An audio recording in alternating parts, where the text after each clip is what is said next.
speak now?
Testing one.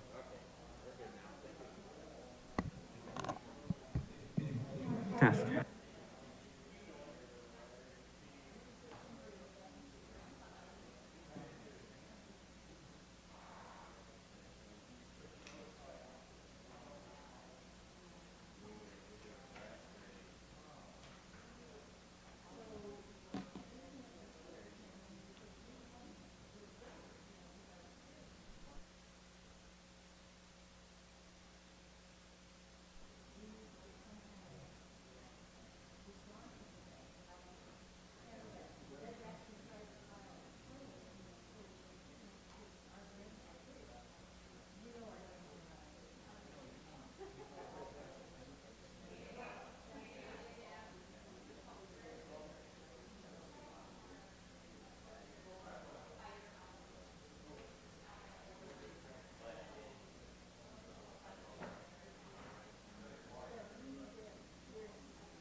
Welcome to our City Council meeting. We're going to begin now.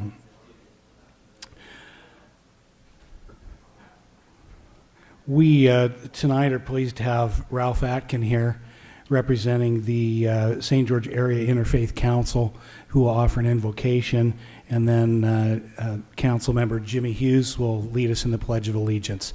Ralph, nice to have you here.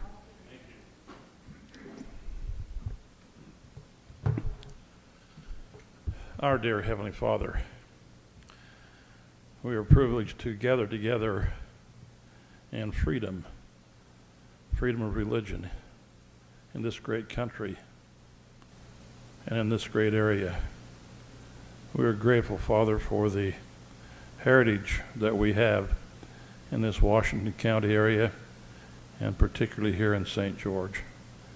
And so thankful, Father, for those who are willing to provide public service for this great community. And we pray at this time for thy blessings of understanding and peace and civility to be with this city council as they make decisions for the betterment of this community.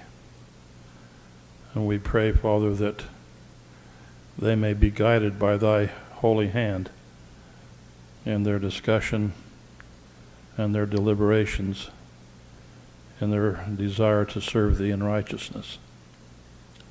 We express to thee our love and gratitude for the privilege we have to live in this wonderful land,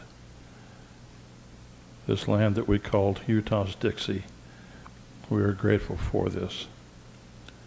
And we pray for thy blessings to be with us at this time, and do so in the name of thy Son, Jesus Christ. Amen. Thank you, Ralph. There's no one that embodies those things you just prayed for than you do. Thank you for exemplifying the Dixie spirit. Thank you. Agreed. Jimmy?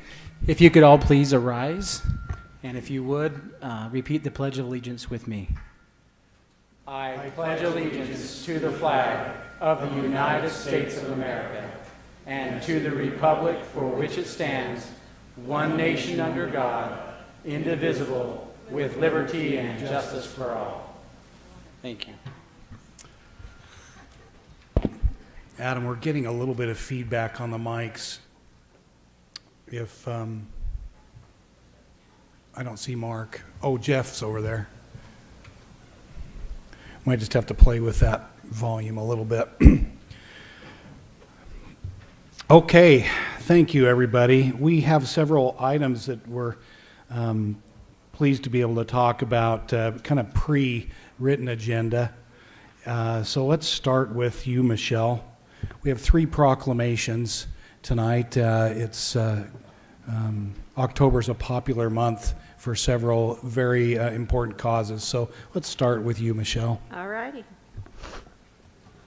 Whereas in 2020, an estimated 325,010 new cases of breast cancer are expected to be diagnosed in women in the U.S., and about 1 in 8 U.S. women, about 12%, will develop breast cancer over the course of her lifetime. And whereas, besides skin cancer, breast cancer is the most commonly diagnosed cancer among American women. In 2020, it is estimated that about 30% of newly diagnosed cancers in women will be breast cancer. And whereas almost 42,170 women in the U.S. are expected to die in 2020 from breast cancer, though death rates have been decreasing since 1989. These decreases are thought to be the result of treatment advances, early detection through screening, and increased awareness. And whereas, as of January 2020, there are more than 3.5 million women with a history of breast cancer in the U.S. This includes women currently being treated and women who have finished treatment. And whereas a woman's risk of breast cancer nearly doubles if she has a first-degree relative, mother, sister, daughter who have been diagnosed with breast cancer, and about an 85% of breast cancers occur in women who have no family history of breast cancer. And whereas, on average, a woman is diagnosed every 2 minutes with breast cancer in the United States, and female breast cancer represents 15.2% of all new cancer cases in the U.S. And whereas, on behalf of the citizens of St. George, I salute all cancer survivors and those who support them. Now, Jonathan T. Pike, Mayor of St. George, Utah, hereby proclaims October 2020 as Breast Cancer Awareness Month. So we need to change all these to say that the mayor and city council. We've started doing that with some others, but I know we're all together on this. And Michelle reminded us of this yesterday. I'm not really sure. I asked her if she could read that. She says, well, I mean, can I read? But she's got a rather personal experience with this, and she's been very open about it, which I applaud because I think it helps raise awareness, and that's what we're trying to do. I saw your post today on Facebook. You want to talk about that for just a second, Michelle? Well, I just wanted to remind the women that it is Breast Cancer Awareness Month, and it used to be once you were 45, they recommended you get a mammogram every year, and now it's gone to 40 because breast cancer is being detected in women younger and younger all the time. And my cancer was found through a mammogram. The kind of cancer I had, lobular carcinoma, doesn't produce a lump, so I would never have found it without a mammogram. So I did a PSA for the hospital right before I came here, and in 3 weeks from today, it'll be 1 year I'm cancer-free. So.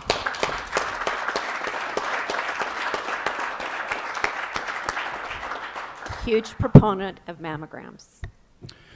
And you know, she doesn't tell you this part, but that wasn't easy to go through. Pretty hellish, I would just say, from what I could observe, and it wasn't me. So we applaud you for the way you did it and what you did, and now that you're, you know, a proponent even more, and you were before, but now you really are. So thank you, Michelle. Thank you all for your support. It meant the world. If you don't have a great support system, it would be much tougher. So there was a particular night here in this chamber, and I wasn't here for it, with I don't know how many people, 40 people with pink shirts, and I found my pink shirt today, by the way. So we still have them, I'm sure, most of us, but we're still Team Michelle. And we're thankful for your service on this council and for our community, Michelle. Thank you. Thanks. So that was our first one. The second one, I'd like to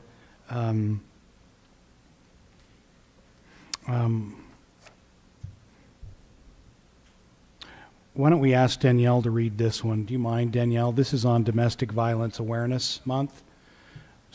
Kind of spread the duty tonight. And then we have several people from our community here that we'd like to have come forward at the conclusion and ask Danielle to present that to them. Okay.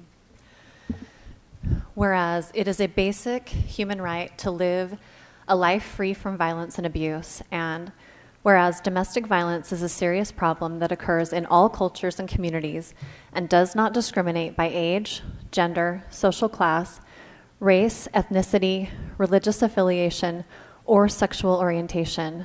And whereas 1 in 3 women and 1 in 7 men in Utah will experience intimate partner violence in their lifetime, and that 60 to 75% of families with intimate partner violence have children who are also impacted by the violence. And whereas seniors are also victims of domestic and sexual violence and are part of the most underreported group. And whereas domestic violence-related homicides account for over 40% of homicides in Utah, and 80 Utah children will witness the murder or attempted murder of their mother every year.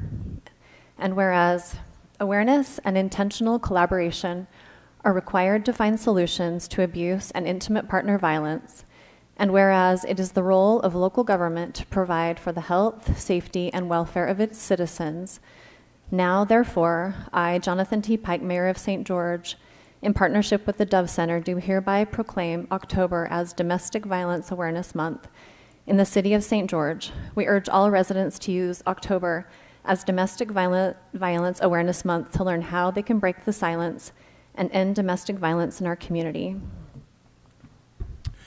Thank you, Danielle. Lindsay and anyone else, Christy, anyone else from various agencies that want to come forward? Lindsay Boyer, Christy Pike, I know her, Children's Justice Center, and the Dove Center.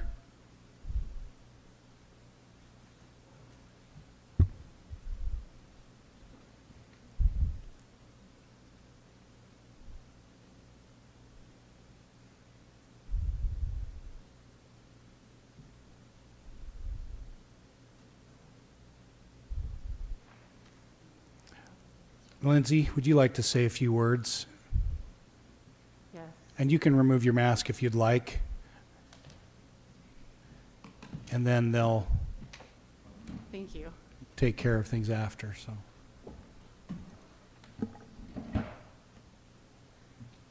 So you've gotten to know me well because I always have a few things to say.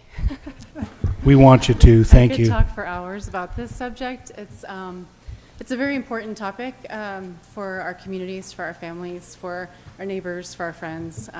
We all know someone if we ourselves haven't been impacted by this issue, and so I really appreciate year after year the opportunity we have to be given this platform with you all to have this conversation at a higher level, because we don't always get this opportunity. We don't always get to have these conversations with our leaders in our communities, and when we do, it creates a ripple effect for potential for other opportunities and other conversations to start happening. And with the growing community that we have, these issues, they tend to grow with the population, and we're getting ahead of it by having conversations like this. So just again, kudos to all of you for making this a priority and participating in this awareness effort, and just giving us these few minutes to just share a few things and to share these statistics. Sometimes I hesitate to offer the grim fatality-related statistics, because here in St. George, we live in a very otherwise safe community, and I don't think any of us want to imagine that these realities happen here. But unfortunately, domestic violence is a private violence that happens behind closed doors, and it's something that we have to get good at recognizing and seeing it, because it's not invisible. It can be detected, and through awareness and through these efforts, we can all get better at recognizing and knowing how to have another conversation extended beyond this room and this platform. So it's just really important that we continue to find opportunities to express and to spread the awareness details, including the stats, so that people understand it is a reality and that it does happen here, unfortunately, too. And I know Christy's got a perspective that's a little bit different than ours in terms of who we're serving, that's extremely heavy when we think about the impact on children and the impact that the recent pandemic has been having on families in our community. And that's a heavy reality as well to recognize and to accept. But we fortunately have resources in our community, but we also have a coordinated community response effort that's happening, and it has gained really impressive and inspirational momentum. We have law enforcement advocates, we have the college, the school district, medical, the CJC, Dove Center, other nonprofit organizations who come to the table monthly to coordinate and collaborate on what we're doing to make our community safer and how we can work better together to advocate for and support victims and to hold offenders accountable and to make sure that our community is as safe as we can possibly make it. And that's a really impressive effort that doesn't happen everywhere. We don't have a lot of coordinated community response teams around the state. There are some, but not every community has one. And I feel like we're pretty fortunate in that regard here in St. George to have a community that prioritizes this issue, that comes together and is willing to have hard conversations and work together to figure out where I end and you begin and how we together can be better for our families and our neighbors. And so for the rest of this month, we will have some awareness opportunities, whether it's through online, sharing and posting the content that we're sharing through our Dove Center page. Our coordinated community response members will also be sharing information. We have Peace Garden that Alyssa, the St. George City PD,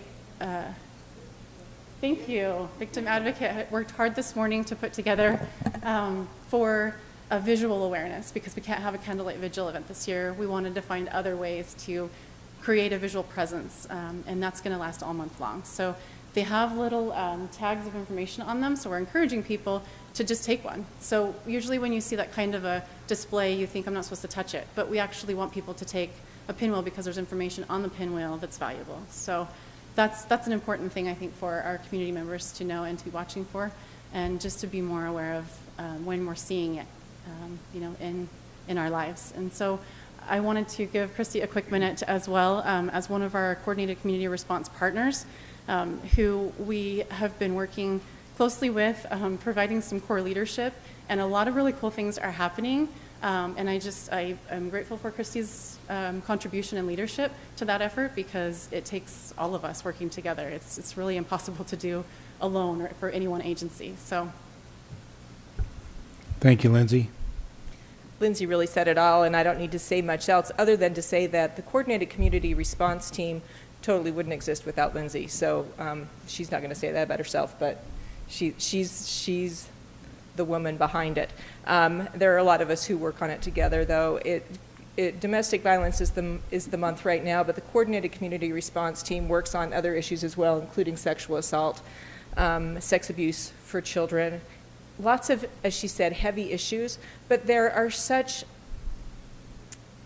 amazing examples of resilience in our community, and ways of coming back. As we look at what's happening across our country right now, and the divisiveness and the anger that we see across our communities, that doesn't just exist outside the home, it exists sometimes inside the home as well.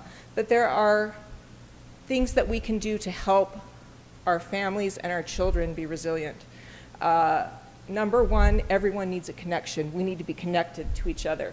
So just as the Coordinated Community Response Team connects all of the different entities together, find ways to connect with your neighbors, with your children, with your friends, with your relatives. Connection is the number one thing we can do to help people who are going through crisis. And the number two thing is that people need to have a purpose. They need to have a sense of worth and a reason to get up every day. So as we create those, in my world for children, activities and reasons to get up, things to live for, things to really strive towards, that helps build resilience in our children, in our families, and in our communities. So thank you. and just a quick thank you to Danielle as well, who serves on our board of directors. And that is also a strength to the elevating of conversations with elected officials and leaders who have great influence. And we're just grateful for that extra layer of guidance and support that we have. So thank you, Danielle. Thank you both.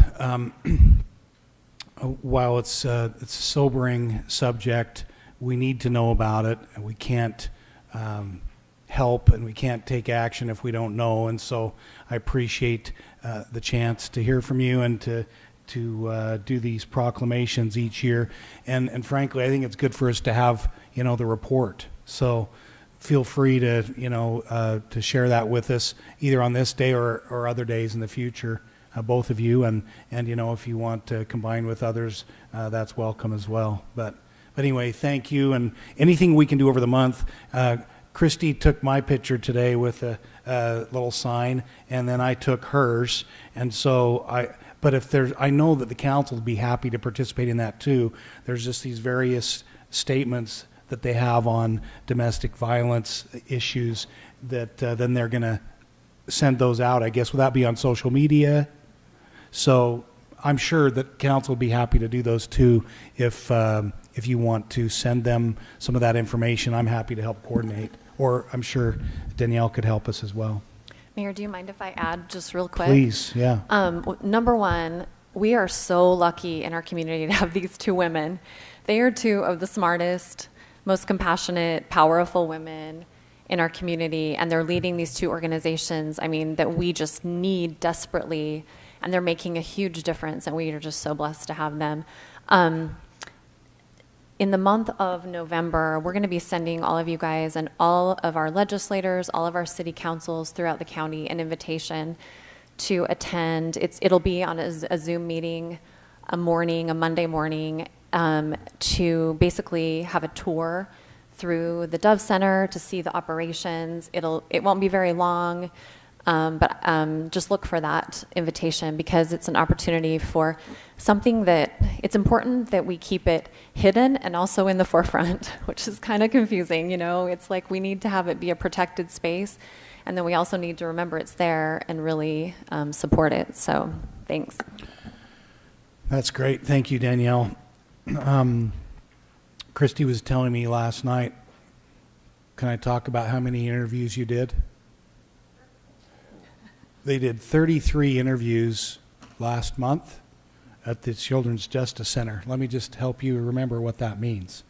That means that between several forensic interviewers, is that the right term, that they utilize, 33 children, young people, were interviewed by those forensic viewers on camera in special rooms that are in this home-like setting. I think you all know where it is. And then those become records and become utilized, because they're done right by professionals. They become utilized in the prosecution of the perpetrator. 33 interviews last month. It's more than one a day for Washington County. So, unfortunately, we have that problem. We've talked about this before. Last week we talked about suicide prevention, which is pretty sobering as we talked through that. And we've talked about how especially because of situations such as pandemics, all these things don't magically stop happening. In fact, sometimes it may cause increases. And so both of these issues, domestic violence and mental health issues, including potential suicide or suicidal thoughts, all things that have happened and increased, it appears. Maybe we have only seen the tip of the iceberg. I'm not sure, Lindsay and Christy, but on some of these things that could be coming, we may be hearing more about in the coming months. So anyway, thank you for what you're doing. We'll do anything we can to help and to try to spread the word along. If you're sharing things on Facebook, those are things we're happy to share as well. So if we see them, or if you can tag us, feel free, and we'll try to expand your reach. Thank you very much. Okay, we have one more proclamation that I'd like to do. I asked Jimmy if he would read this one, and we have someone in the audience to accept this. We'll have Jimmy go down. Maybe I'll go down with you, Jimmy, and we'll present this. Excellent. Thanks. Whereas Assistance League of Southern Utah was formed as a nonprofit, all-volunteer organization in the city of St. George to serve the most vulnerable in our community. And whereas Assistance League continues to provide new clothing and shoes for more than 900 students. And whereas Assistance League continues to support our school system with books for the dual language immersion programs, libraries, and provides support for pre-K school children by reading books and supporting a summer reading program for at-risk children. And whereas Assistance League members care about our community and donate over 6,200 hours of service each year. And whereas Assistance League will continue to support children in need this year, now, therefore, I, Jonathan T. Pike, Mayor of St. George. And the council. And I was going to add the council. Thank you, Mayor. Do hereby proclaim October 18th through October 24th, 2020 as Assistance League of Southern Utah Week in the city of St. George, and call upon all citizens, community agencies, religious organizations, and businesses to observe this day by taking the time to recognize and acknowledge the impact of Assistance League on the lives of our children, with the mayor's signature affixed. And I believe we have, is it Ann? And is it Balsterholt? Would you come forward and anything you'd like to say, and then Jimmy and I will come present that to you. Well, Assistance League is an all-volunteer organization, and we have 80 members currently. And right now we are in the middle of our Operation School Bell, which is our premier program that we work hard to produce every year. This year, we're going to clothe over 900 children, and the children that are kindergarten through 6th grade get $100 to go to Walmart and purchase clothes brand new. And for a lot of these kids, they're the first new clothes they've ever had. And when they're finished, we give them a little hand-knit hat, and we give them a dental kit. And actually, for some of them, this is the first new toothbrush they've ever had. We work closely with the school counselors to find out the children that are in the greatest need. And the children who are in middle school and high school each get $150 to go shopping with, and they're thrilled. Participating with that is JCPenney and H&M. And they go to those stores with their parents. They can pick out anything they want for school clothes. And it just does your heart good to know that these kids are going to go to school and be proud of who they are. The literacy program that we're working on hasn't gotten much traction this year because it's hard to get into the schools and read to the kids. But we appreciate the support of this community. All of our funds are through fundraising and private and corporate donations. So thank you very much for supporting us. Thank you.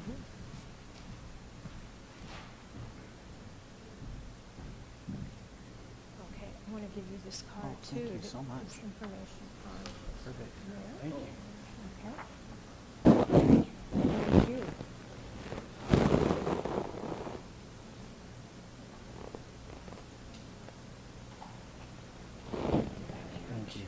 Thank you. Appreciate all you do. Mayor, as you're finishing that, on October 24th, there's going to be the St. George Market down in Town Square. Yeah. And all the proceeds that they make are going to go to the Assistance League. And if you want more information on that, they have a website, just stgeorgemarket.com. So, Thanks for reminding us of that. I saw that on Facebook too. So that was October 24th. Yeah. Okay. At Town Square. yep. Very good. Well, I believe, do I have it right? That finishes our proclamations. I think we possibly will have another one next time, and then another, I think, a recognition next time. So plenty going on, Council. As you know, we can't even scratch the surface with all the different great work and great events going on. But let's go to our written agenda, and we do have comments from the public. I've received one piece of paper with comments. This is what we do on the first Thursday generally of the month. We take a few minutes to hear from folks that would like to comment on something that is not on the agenda or not likely to be on a future agenda for residents of the city of St. George, and each speaker is given approximately 3 minutes. So tonight we have, let's see, the Pearsons. Yep. Okay. You were here last month, as I recall, so we'll turn some time to you. I just realized that I could have brought a flash drive instead of printing pictures. So maybe next time. I would like to motion one of these weeks in this month to make it Water Easement Week. Fix all water easements. Yay. Okay. If you'd give them to Christina, and then she can hand them to us. No, just that way she can pass them down. Or are they? Do you have duplicates, or are they just one each? Okay. I'll give these to whoever wants them.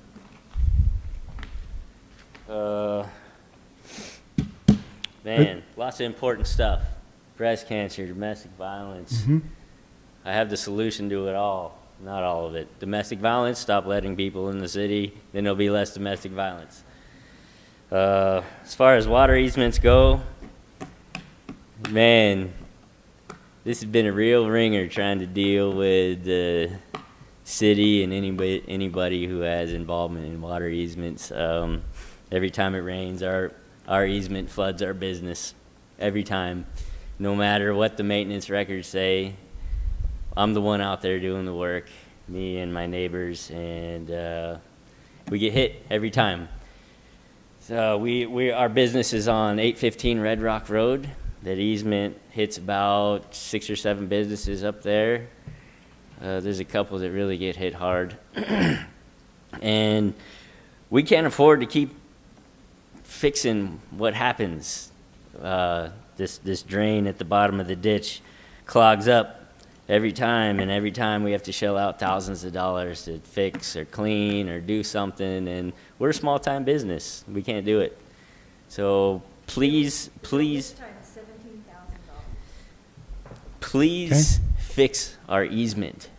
We're going to talk with Cameron after this. Apparently my emails have been going to spam, which is unfortunate. And that's why we're here. We were, excuse me, Doug. That's okay. No problem. He's used to me talking a little bit. Please stand to the mic, though, so we can hear you, and that'll be part of the record. Sorry. What was I saying? I lost my, what was I saying? I don't know, but I filled out all Emails? I filled out all the FEMA information, so hopefully that'll get FEMA out here and maybe make bigger basins, or maybe help pay for our wall or any of the other businesses that are affected by this. And one of Go the ahead. reasons we're here is because we were here a month ago, and we talked to Cameron, who was very gracious about everything. And we sent emails to follow up because we didn't get any record of maintenance for that culvert or any kind of feedback.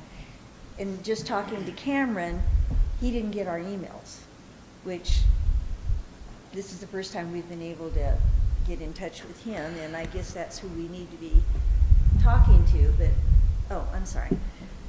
But we've had to go forward with our cleaning up the mess that the floods made because more rains are coming in. And we're about halfway through, Doug. We're gonna have a $17,000 bill this time. So we really need help. And even if your help, like my son said last time, we'll be willing to pay the bill if you'll fix the culvert. We can't just we're a small business. Our our margin of success is pretty narrow, and we just can't afford these kinds of bills. Doug is amazing. He can fix anything.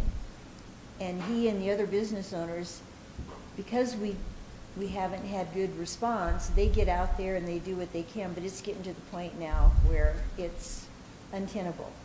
So Cameron was very gracious, and I almost called you today. I love that you make yourself available on Andy Griffin's radio show. That is just awesome that you put yourself out there for us to call. But I thought, no, I'm going to come in one more time before I call in. So thank you. We're glad that you're reaching out, and I'm sure Cameron can help and hopefully straighten out the email issues. Also, in terms of, I know this maybe isn't as helpful for the future, but if you're wanting records from the past, you'll want to work with Christina on doing what's called a grandma request. It's a records request, and we have to go through that to process it according to state law. But she can help with that if you want to look at, former records. We just want there to be communication. Sure. So you know that what we're being told is not actually what's happening, and we're being flooded every year. We're flooded. Now this one was worse because Dougie and the other business owners couldn't just go back there with their skip loaders and clean stuff out. This time there was, I don't know if y'all remember the retaining wall that was just blown out. There was so much water this time, it just blew it out like it was Tinker Toys. And it undermined the back part of our building, and $17,000 down the road. And well, we will have Cameron work with you and our other engineers. Some of these things are not going to happen tomorrow. but they do have some plans. FEMA, I don't see FEMA coming out and doing anything, honestly.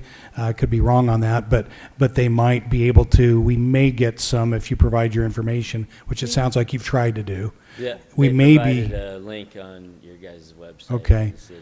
We may be able to get some, depending on what is public and what is private. The city manager could speak to this. There may be some either loans, some low-interest loans, or it may be something that if we reach a certain threshold, there may be some federal assistance or state assistance that might help with something. But typically, that's been a high threshold to meet. Adam, is that right? Correct. My best guess at this point is that we are not going to meet the thresholds for federal assistance. That's kind of what we'd heard. It's usually about, what is it, $4 million or something? And that's just on the public side. The private property has a different threshold. There may be some eligibility for the low to no interest loans, and that's administered through the SBA. But that is also part of the FEMA assistance. So if you're eligible for that, you should have received a letter. But in terms of things that are public, if there's something that Cameron and his team determined to do, such as I think you kind of referred to, Doug, a basin or something, we've seen some really good success with the one that was built up near Pioneer Park, right, Cameron? And so I think he described last week or last month.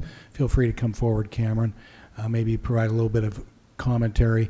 I think with that success, we'll be looking to see if we can do something similar, maybe in, yeah. I mean, if, like my son said, we'll gladly, not gladly, but we will pick up the bill if you will do something in Yeah. the culvert. I mean, we get flooded so often, our tenants have all their goods on rollers so they can move all their goods out of the flow of the water. Yeah. Cameron, you want to provide a little bit of Yeah. extra? So they're right. I went through my emails and found 2 emails, and I put them into my inbox. So I've got those. I just responded to one, but I did check with our streets crew coordinator, and he hadn't seen any grammar requests come through, because I asked him, hey, have you sent those records? So it may be, I was just going to talk to Christina, and yeah, I was going to talk to you and try and get you to fill out a grammar request for that so we can send that. I did talk to our street superintendent about cleaning out the culvert, the grate, just after we spoke last month, and he said it was on the list, and they were going to get up there and do that. And then after that, probably about a week or so, 2 later, I talked to him about what we might be able to do to try and build something in there to capture any overflow that doesn't make that grate, that hopefully we can kick it over to the road. And so we've had those conversations, but obviously it's not done yet, and that might take maybe a month or 2 to be able to get something done on that. Oh yeah, but I do have your email, and I will respond back to you and let you know. We're sorry to waste your time. Yeah, sorry about that. It's okay. They were getting lost. Yeah, no, it's okay. We're glad to have you here. That's why we do it. And I think, once we get the communication open, which it sounds like we do now, Yeah.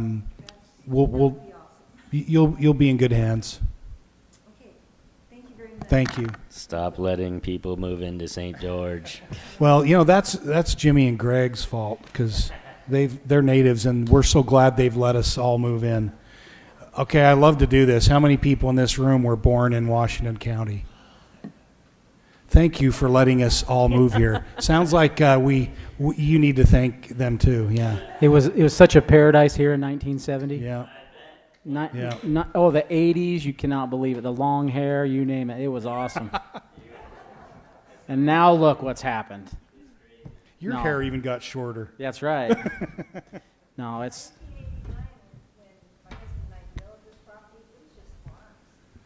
Yep.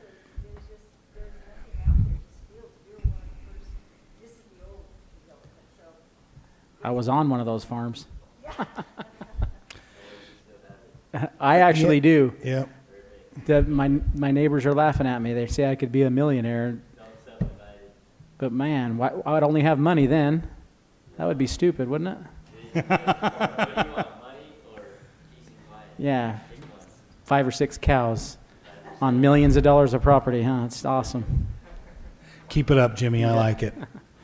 Like to No. see some of that green land still out there. That is one of our challenges here is the growth, but like the mayor said, it's where was that magical key when we were supposed to lock the door and throw away the key and say nobody else? I don't know when that was.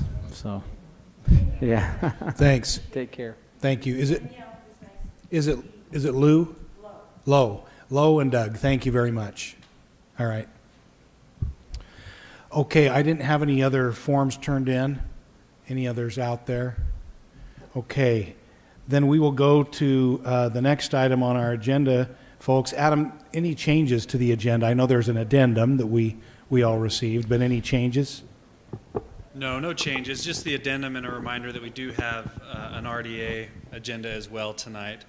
And on item number 2 for our consent calendar, I would just point out 2 things.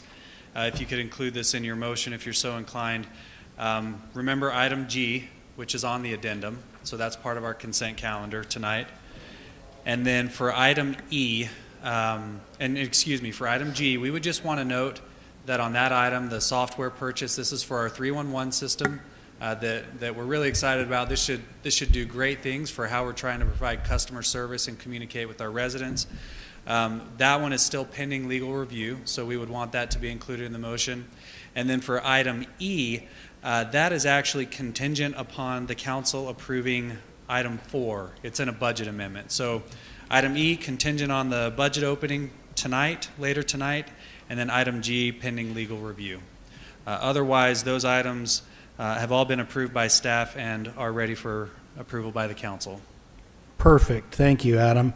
So along those lines, the consent calendar, any questions on any of those A through G items, council?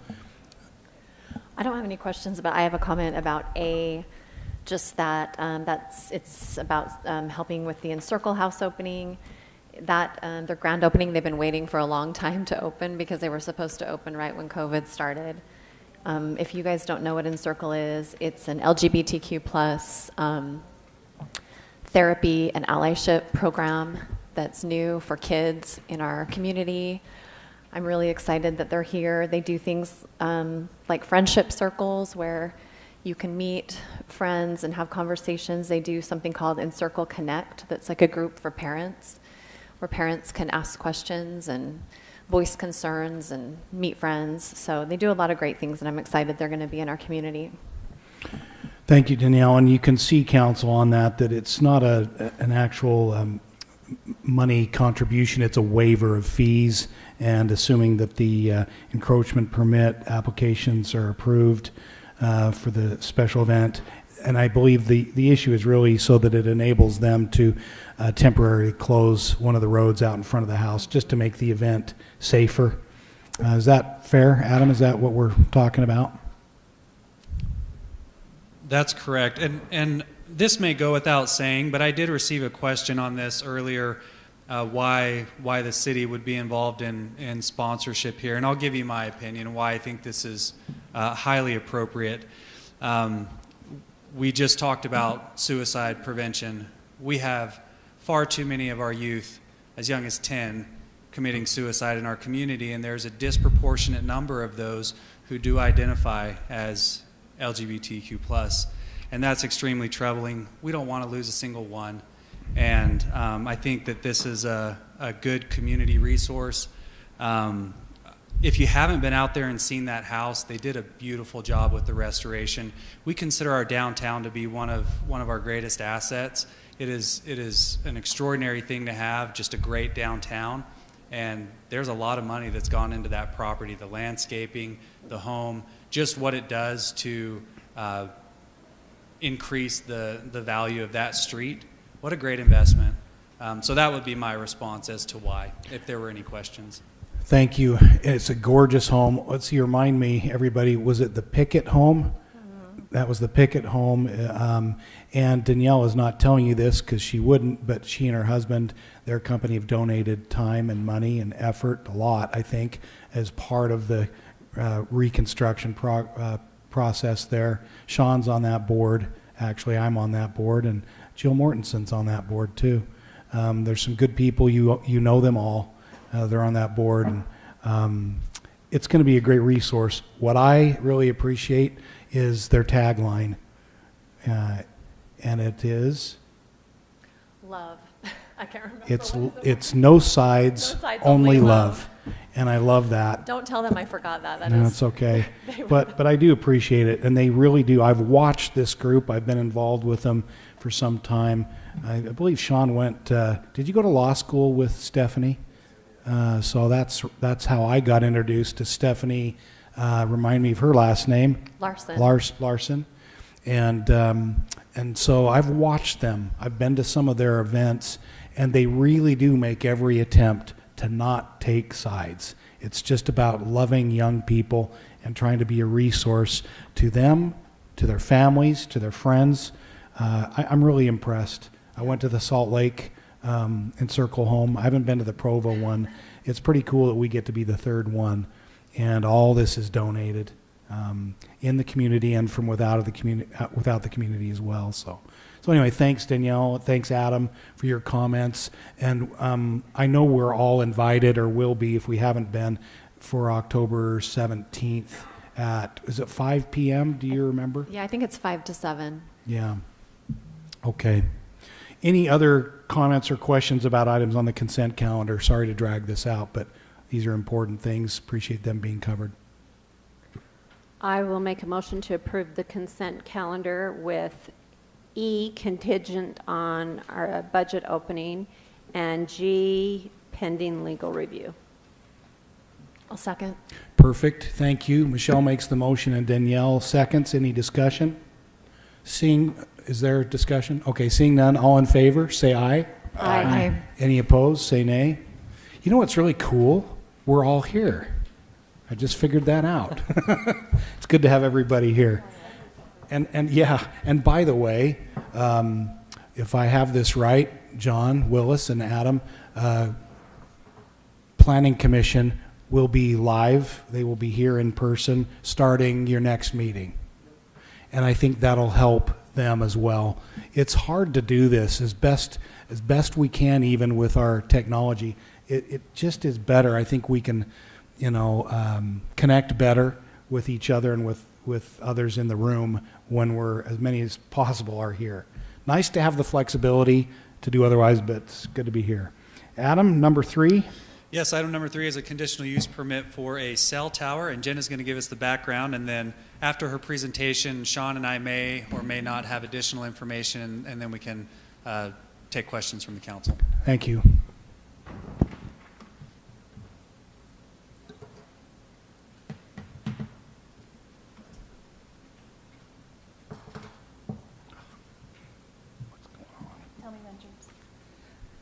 Okay, this is the request to consider the conditional use permit to construct an 85-foot tall unmanned telecommunication facility on Washington County School District property, located at approximately 301 North, 2200 East. That's between Panorama Elementary and Pineview Middle School. So Insight Wireless has proposed a monopine structure. They've also given us an example for monopole, so you can see both and make a choice there. They've designed it at 85 feet, so it can provide for 3 different carriers. Thank you.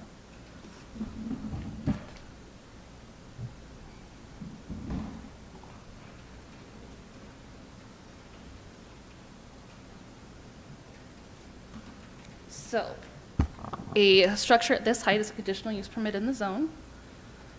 This is where they're proposing it between the 2 schools. So Panorama's to the north, Pineview Middle's to the south, with our park here in the middle. That's showing it again, their easement and where they'd like to put it in that landscaped area there. And just a little bit closer, showing their lease area of 50 by 50. And street view looking into that landscaping area that exists. So here is the monopine example.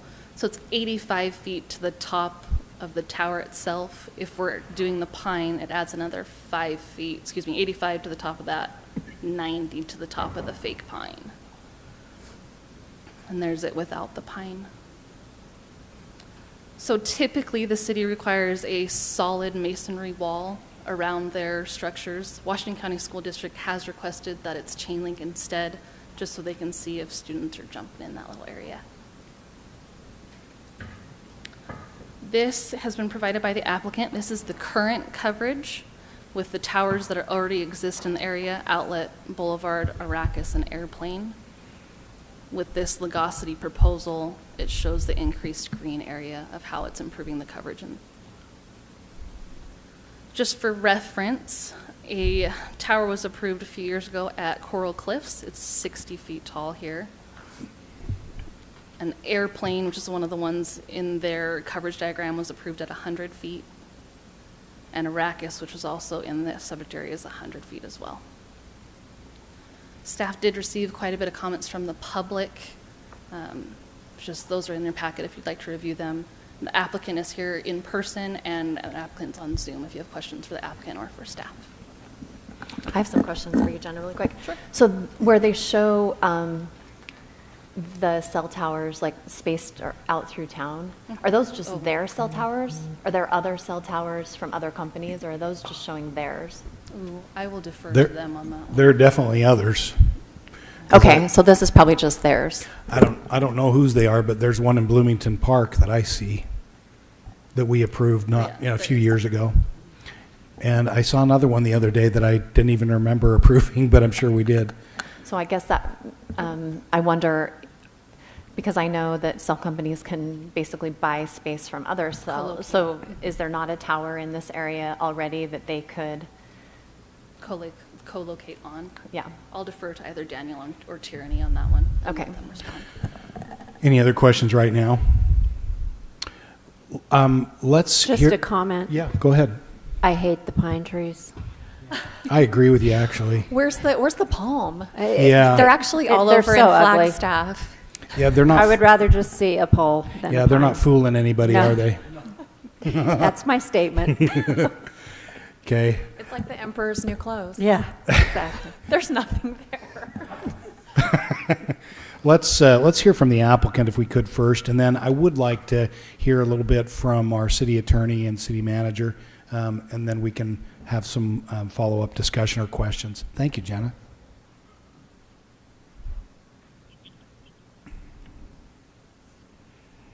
And if you just state your name for the record. Yeah, excuse me. Good evening. My name is Daniel Thurgood. Daniel. I am here representing Inside Wireless. I also have Tierney Rao on Zoom to answer any questions that I may not be able to answer.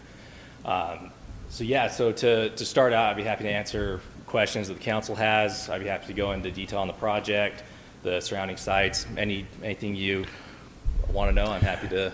You just answer. kind of heard one. Do you have other towers in the area, and if so, how many? And Yeah, so Verizon Wireless is the anchor tenant for this project. It has room for 2 other carriers.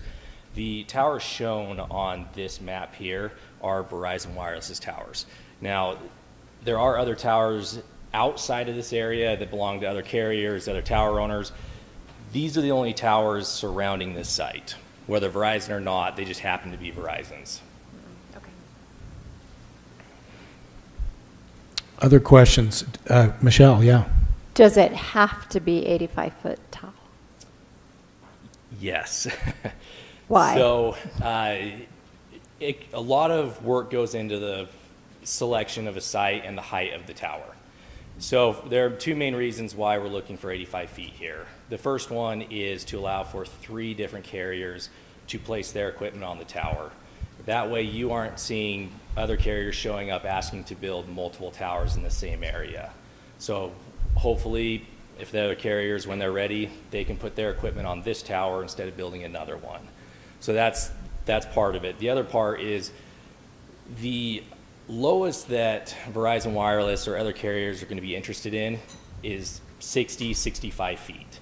So if we reduce this tower height to 60 feet, you're going to only see 1 carrier, and you're going to get an application for another tower in the near future. So hopefully what this does is it reduces the number of towers, puts everybody in one place. The other issue here is topography.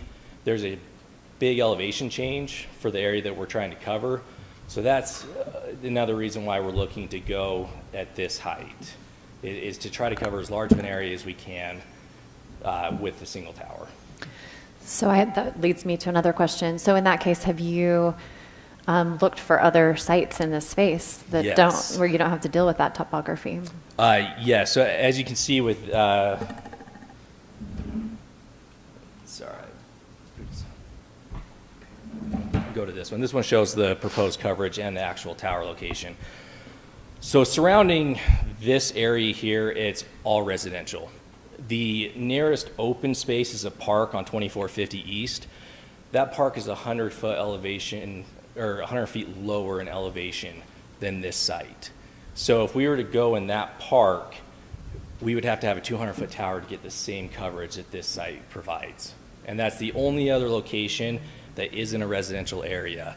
All the other surrounding areas, the commercial areas, industrial areas, they're already covered with these other existing sites. And what carriers try to do, just so you know, they try to upgrade their sites, they try to tweak the antennas, change the signal, do whatever they possibly can to upgrade the network with their existing infrastructure.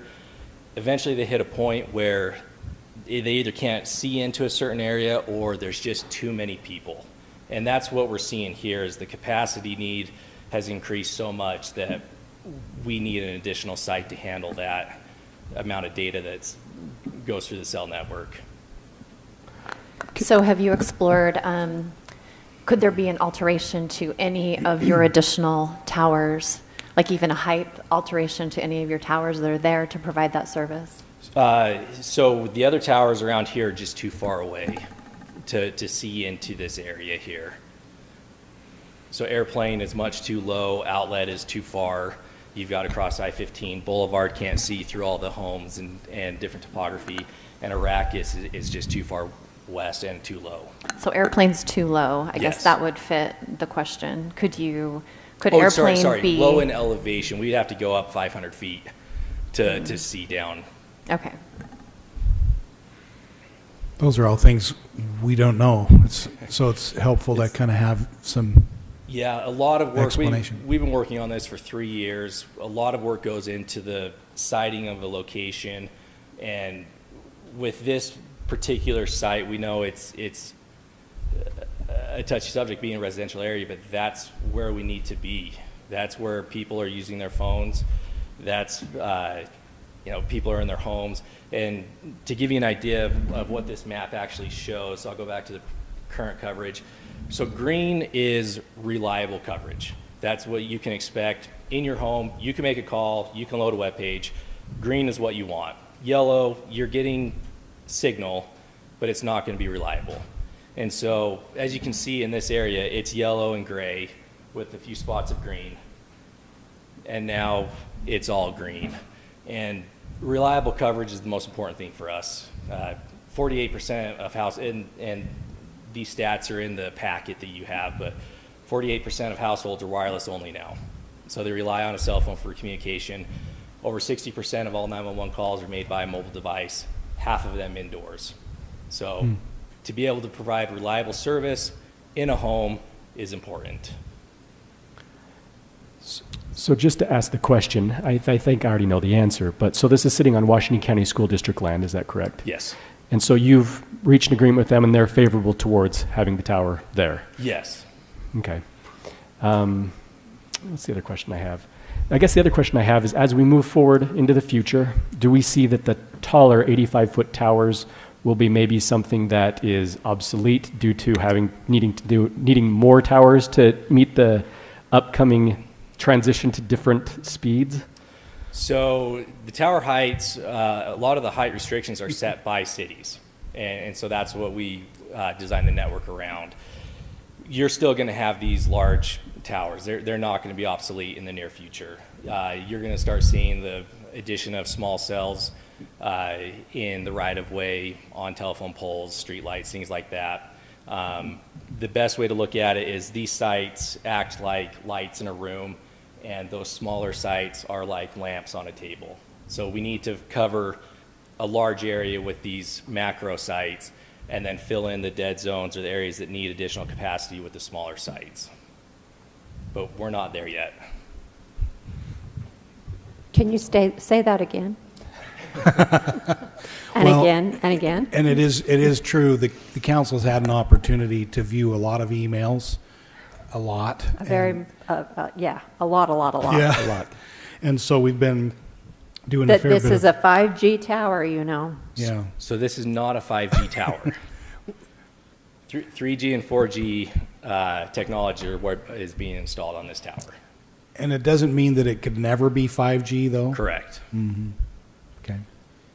And so we do want to be upfront about that, but it's not at this point that. Well, and to be clear with what I was sent to research for myself, that if 5G does come and ever comes, the tower doesn't need to be very high. Correct. I mean, because they have to put them in multiple areas closer together. I even read one article that said as low as 4 feet. Yeah. So in that case, we wouldn't even be hearing about this. It would just be being done. In this case, we're just hearing about it because of the height of the tower, correct? Yep. And we couldn't, as I believe you're intimating, we couldn't restrict that. On the 5G, no, the state has usurped that, so does the federal government. So there are only limited times when we can restrict that, like on our power poles, for example. As far as this tower goes, you do have the ability to lower the height. Right. You do not have to approve. But that will have no effect whatsoever if and when 5G comes. Right. Because they don't need it that high. That part is, the state's already stepped in and said, Okay. that will be done, and I misspoke there. You do not have to prove the 85, you can go lower. than Right. that. I also want to point out that approving the 85 does not guarantee that it will be that there will be co-location. Other companies can come in and say, we don't agree with this size rates, we want another tower, and we want to put it in this area too, so. They will, I still want to yeah. come within, that if you approve 85, you're not going to have another one in that area, you should very well have another request, so. we can see that. But they'll have to struggle to find one just like these guys have, it sounds like, too, so, yeah. Okay, good. Thanks for the clarifications, Jimmy and Sean. Any other questions before we let Sean make a few more comments? Well, I appreciated all of the data that you shared with us. And I think it would be really helpful if there was a way, and maybe you guys have this way for us to share that, or maybe your company shares that data. Do you have a way for us to share that with our residents? So the only way that I have the ability to share that presentation or data is by submitting it to the council, and now it's on public record. Yep. It can now be, reviewed, viewed by other people. We don't send it out in emails to individual requests. But Danielle, we could. Sure, But and I yes. guess I asked that just because if you saw the number of emails that we got, people are very fearful. Yeah. And I mean, I think that we should understand that, their fear is legitimate and help them to see the data that we have and to understand that we have to trust the scientific data that we have currently. I did a lot of reading on the FCC website, and they really are saying, science is not outdated, that we're basing this on. And so we just, I don't know how we can rely on anything besides that, and it would just be helpful for us to have that information to share, so. Yeah. The science is not what? Sorry, what did you say? It is not, they say it is not outdated. It's like we're not basing this on old, outdated science. They're saying this is rigorous. We're up to date. Gotcha. Up to date, rigorous science. Sometimes I use way too many words to No, say that's okay. something simple. No, you're all right. Up to date is a much more simple way to say it, Michelle. Thank you. I read the same article, Danielle, or information on that, and it's they're saying that we're not just saying this. We are actively studying and looking at these things, and currently, the technology is not hurting anyone. We can't find anything to where it's hurting anyone. Well, it sure hasn't stopped the sale of cell phones. No. Everyone has And one. interestingly, the data, the most challenging is actually holding a cell phone by your head and holding a laptop near yourself, I mean, those are self-protections that we could actually do, is protecting ourselves, personally from too much exposure to, our cell phones. So that's what interesting. Michelle and I and Adam were talking about before. We're probably, those of us that are glued to our phones like I am, they're here. I don't know. we may all die sooner than we want to because of that. We'll see, I guess. But Jimmy, did you have a comment? No, I was thinking, who was it? Was it Richard Branson that's been preaching about the dangers of cell phone his whole life? I can't remember, but I do. Yeah, I know what like you're that. talking about. I guess my original point was that I'm not sure how this got turned into a 5G tower approval, because I don't see anywhere where it was anything to do with 5G. I don't either. It was I think that was just from misinformation. fear and misinformation. Yeah. Yep. Okay. Sean, I think we're okay at this point, Daniel. Thank you. Thank you. Sean, would you pick up the mic when you speak, by the way? Anything else you would say? We just got comments from Zoom that they couldn't hear you when you were speaking before. I apologize. No, that's okay. My comments earlier were about the reason they're here today, just reminding you that it's for the height of the tower, and that you have the ability to set that height as a council. They did mention that the 85-foot would be optimal for them for having co-location, multiple carriers on there. However, that's no guarantee that that another carrier will co-locate on that tower. They may come in and say, we want our own tower, because they would have to negotiate their lease agreement with Insight on that, and they may decide that they can try to do it cheaper somewhere else. That's why when you drive down the freeway, especially along the Wasatch Front, you see multiple towers, and that's because not all of them are with the same company, and they don't all have the same coverage needs. But the federal government and the state government have both set or passed laws that take away our ability to regulate these in most areas. For example, if it was indeed a 5G, it's very limited on what we could deny, and also where they can locate. They have a lot of places they can locate. We're very limited on where we could deny that location on 5G under state law and federal law. This one is not a 5G at this point. However, under federal law, we cannot unreasonably discriminate between carriers. We cannot set any stringent or more stringent standards or approve it based on any of the radio frequency emissions, because the federal government has already determined what is safe and what isn't, so we cannot use that as a factor. And we can't just have a blanket prohibition, because you can imagine that we all want to use our phones, but if they allowed every jurisdiction in the country to step in and regulate it, then there would be dead spots certainly in a lot of areas where we need it. So what you're considering tonight basically is the height of this tower.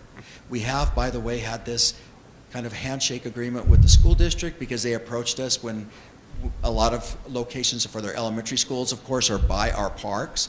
And so we would be approached first by cell tower companies wanting to put a tower on our site, and the school said, hey, can we put it on ours and generate more income for the district and for the schools? And so we kind of have a handshake agreement that, yeah, if we have a park or city property adjacent and you've got a school there and you would like to locate it there, let's do that. In fact, we did a little property shift in Little Valley. We did a property line adjustment on our property so that tower would be on their property. By Sunrise Ridge. Revenue. That's right. Yeah. Yeah. So we've worked in harmony. Obviously, the school district doesn't see it as a problem. And that one of the pictures that Jenna showed earlier of Coral Cliffs is right out my backyard. And it would have been a lot more noticeable if it was a pine tree.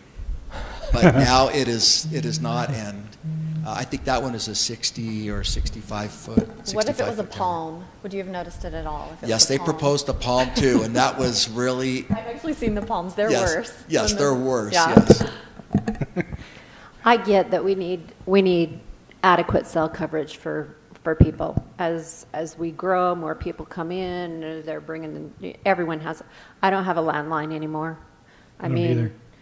people have just gone to their cell, and you have your tablets and you have everything else you have. But I do have an issue with it being 85 feet tall right there. I agree. That's my issue. Yeah, I agree. I looked at that space, and I just think 85 feet is going to be really out of place. Very, very tall right there for that particular space. And again, like Sean said, there's sort of a trade-off there. You go with the higher one, and you may have co-location. You go with a lower one, you may have less ability to do that, and multiple towers. So you got to decide which you prefer. Well, and we could do 85 feet height, though, and still have multiple towers. You could. Although, if they've done their homework, where is the other location? Yeah. So that's my concern. I like having fewer towers. Or everybody will just have to switch to Verizon. Can you hear me now? Can you hear me now? So that's what you get to wrestle with tonight, Council. How many of us still say that? We say it all the time. It was a good line that they. It was a great line. I still say, where's the beef? Yeah. Okay, which hamburger joint was that? Who knows? They're square. Wendy's. Yeah. Okay. Anything you would add, Adam? Okay. Council, it's in your hands. Thank you. And there's 5 of you here. Which you're very lucky. So I will not be breaking a tie, I don't think.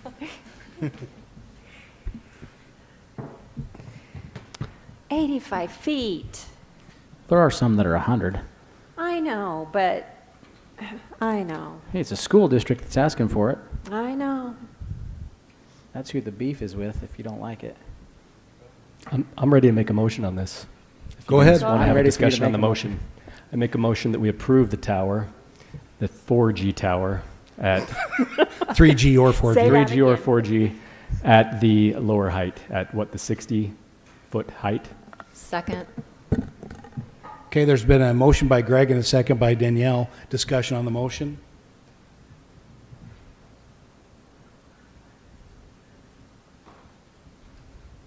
Adam? Is there something you want to clarify? I think we should, because this motion will be on the record, and there's been a limiter placed on that 4G or 3G, and that may have been tongue-in-cheek, but I do think we should be clear that according to legal counsel, we cannot regulate the technology or the radio type. I just wanted to point that out. So we would be approving a tower, a cell tower, at 60 feet at this location, 60 feet high. And Is that that would be up to Councilmember MacArthur to Right. amend his motion if you I'll wanted amend to. my motion to the Second suggestion. stance.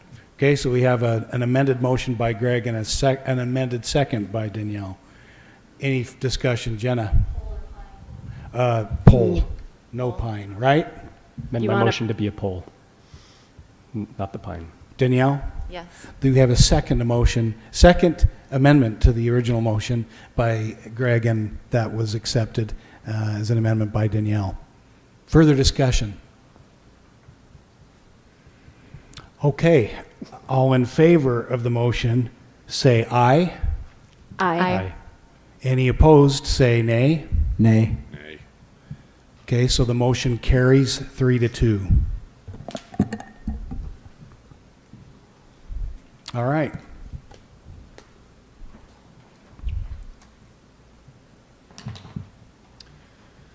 Okay, Number- Council, our next item is to consider amendments to the fiscal year 2021 budget, and we have our budget manager, Deanna Berklasich, with us on Zoom, and she's going to go through these items.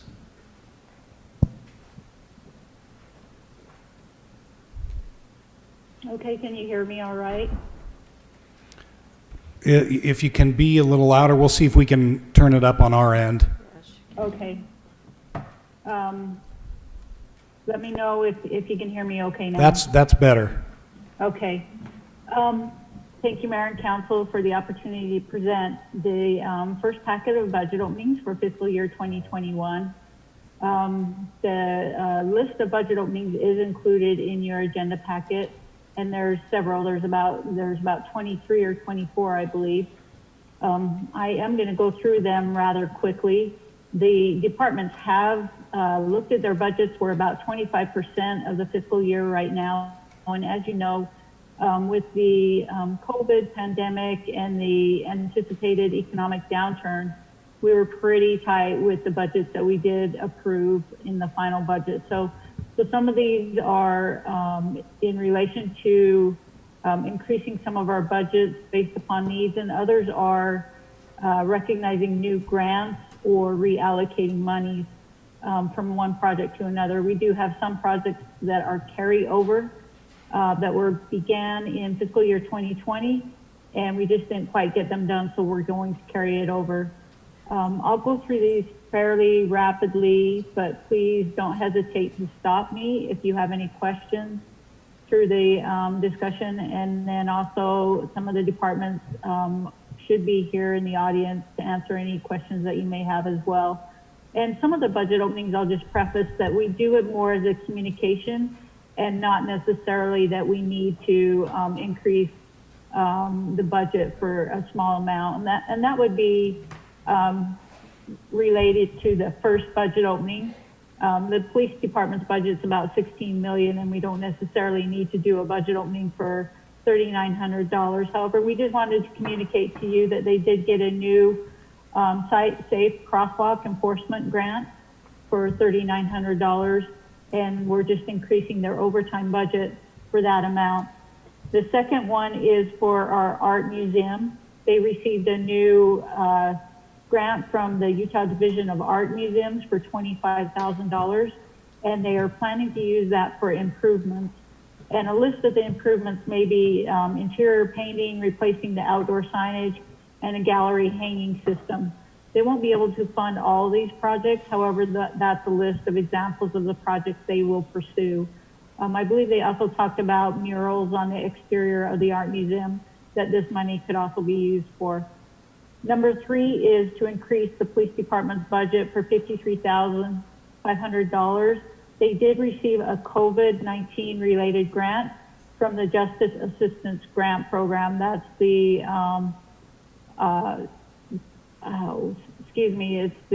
it's a federal Office of the Justice Police program, and they are going to use that to update their computer software and support to help them track PPE and also equipment in their vehicles to mitigate exposure to any diseases, and that would be glass protection or molded transport seat inserts and so forth.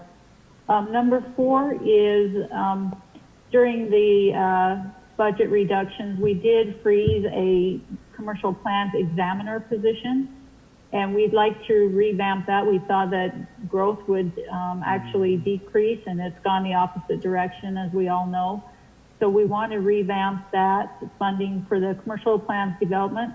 The $84,000 is basically for 9 months of the year, and we're actually outsourcing that function right now, and so we would reduce the professional services fees that we're outsourcing, and we'll increase the full-time and part-time wages commensurate. Number 5 is to recognize a new state homeless grant, which the police department was awarded. And essentially, this is pre-existing expenses that we're already incurring related to our homelessness in our community. And so we're basically just reallocating an existing budget from the police department. When all is said at the end of the day, we'll be reallocating it. However, we don't want to necessarily grow our police department budget. We don't want to detract from it. So we've kind of set up this shell department within the general fund in order to track those expenses and to be able to reimburse ourselves from that grant. And that's, again, $243,750. D? Yes, go ahead. So that's and Shirlane's in the room, that's the amount that is to help offset police and fire, is that correct? Is that what that is?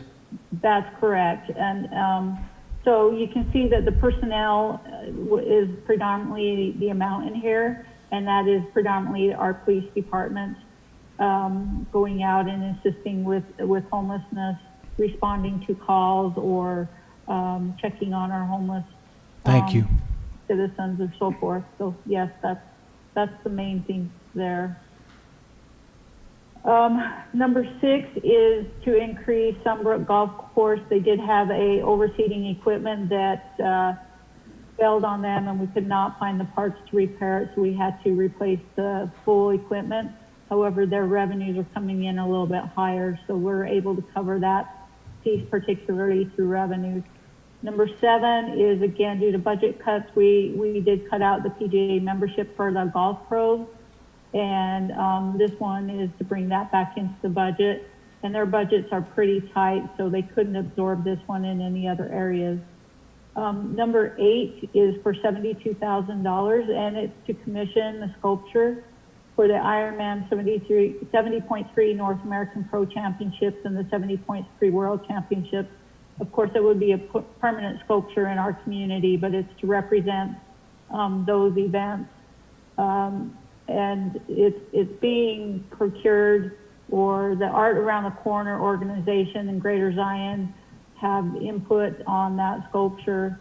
And Washington County has agreed to pay half of the cost through their Travel and Conventions Bureau. We're anticipating we won't have the sculpture until the following fiscal year, but because they take a while, this is getting that process started. Number 9 is for $2,638,281, and this is our second tranche of the COVID relief funds through the CARES Act that is passed through to the state, and then it's our share based upon our population. Trevor has prepared this budget opening, and you can see how we anticipate spending that second tranche of money right now, based upon the demands and the programs that we're seeing right now. Number 10 is the police department was approved for 2 vehicles in their current budget, and what we've come up with is, instead of outright purchasing those 2 vehicles, we're able to make that money go a little bit further by leasing 9 vehicles, and we're also able to purchase approximately $40,000 in a new type of vest, which is allows our officers to carry their equipment actually on their vest rather than in a duty belt. It gives them a little bit more flexibility, and also reduces the strain on their back and so forth from that duty belt. So that's just really a reallocation of those budgeted monies. Number 11 is also a reallocation. The fire department has an emergency replacement of a water pump that's on a motor on a brush truck. So we're actually reallocating some driveway approach repair money towards that for $8,100. Number 12, in the prior fiscal year, we approved $50,000 to put in some furnishing and site improvements in the city-owned public gathering spaces and corridor near Main Street and City View. Our Parks Department ordered some of that equipment. However, it was delayed in shipping, and so we didn't get it here till this fiscal year. So we're just carrying over a portion of that $50,000 that was already approved. Number 13 is Dominion Energy, where they put in their gas line on Red Hills Parkway. Some of the cuts that they made in the pavement, we decided that we needed to micro surface the road, and that actually happened, I believe, last weekend. And Dominion Energy is paying for their share of the cost proportionate to the area that was damaged. And so that was $121,465.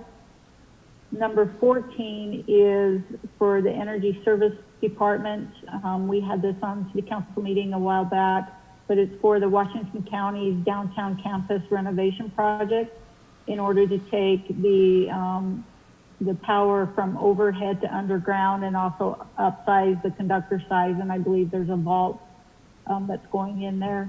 It's for $450,000. We can cover $100,000 of it by impact fees based upon providing that service to future development. And then $350,000 will come from their fund balances, because that is deemed to serve existing customers. Number 15 is for $2,700,000 for the land purchase of property in the downtown area. I believe it's just off St. George Boulevard, and I can't remember what west that is. It's probably about 200 west. Number 16 is a property purchase as well for $980,000. And that's for the AWI building up on Red Hills Parkway, which is situated right between some of our other facilities, Water, Power Street. And so we're able to now make that into a contiguous campus for many of our city facilities. And we've had a couple of divisions that have been displaced or have outgrown their facilities that will move into that new building and space. Number 17 is for $650,000, and this is actually a reduction in the budget. It is primarily because we thought that the missing link trail on the Virgin River would carry over into this fiscal year because of having to leave the area due to the endangered species. They were able to get it done in the last fiscal year. So the revenues being some state grants and the costs, we're just removing that from this year's budget because we got that all done last year. Number 18 is to increase the solid waste fund budget by $15,000. And this is for the new, or the blue can recycling program, the new opt-out window that is going on right now. And we're using those funds for educational flyers for our customers and to also hire a call center in order to provide us with 24/7 backup for servicing those customer phone calls. And we did that during the initial blue can recycling program. And we found that very beneficial to have that call center as a backup support for us. Number 19 is the shack fabric roof replacement project. They did need to increase the budget with some change orders. One of being that the shipping costs increased because this was coming from overseas, I believe from Europe. There was a couple other things such as the sales taxes the contractor needed to include in there, and some miscellaneous testing and inspection costs, also for some structural corrections that they found as they got going into the project. So that's $91,500. Number 20 is for the dispatch center relocation that's wrapping up, and it's for $32,400. And that's just to accommodate some additional UDOT traffic cameras and some other security and traffic cameras that feed into the center. And so they did need to upgrade the fiber cable in order to accommodate the cameras and the audio and video equipment, in addition to audio video equipment for the Emergency Operations Center. And that project will wrap up soon. Number 21 is, this is for a deposit towards the land purchase for the east access road off Tech Ridge that we needed to deposit with the court. It's for $190,000. The proceeds, this will be funded through proceeds of prior property sales at the old airport. Number 22 is, this is for phase 3 of the Snake Hollow Bike Park. We're right now doing 2 phases, and that was in tonight's consent agenda. This first phase of phase 3 is for $300,000. This is really a carryover. We're getting $150,000 from the Utah Outdoor Recreation Grant Program, and then Park Impact Funds is paying for the other $150,000. So a total of $300,000 for phase 3, which is the Strider track and the pavilion. And again, they just didn't get the project done last year, so we're carrying over already existing funds for that project. Number 23, it looks like I saved the best for last. Looks a little confusing, but essentially what we're doing is we're increasing the Snake Hollow Bike Park. This is for phase 2. We had a budget of $600,000, and this will actually increase the budget to $1,354,000, I believe, is the total. And the reason for this is we had really downscaled that project And the county, due to COVID, had to withdraw $400,000 of their contribution.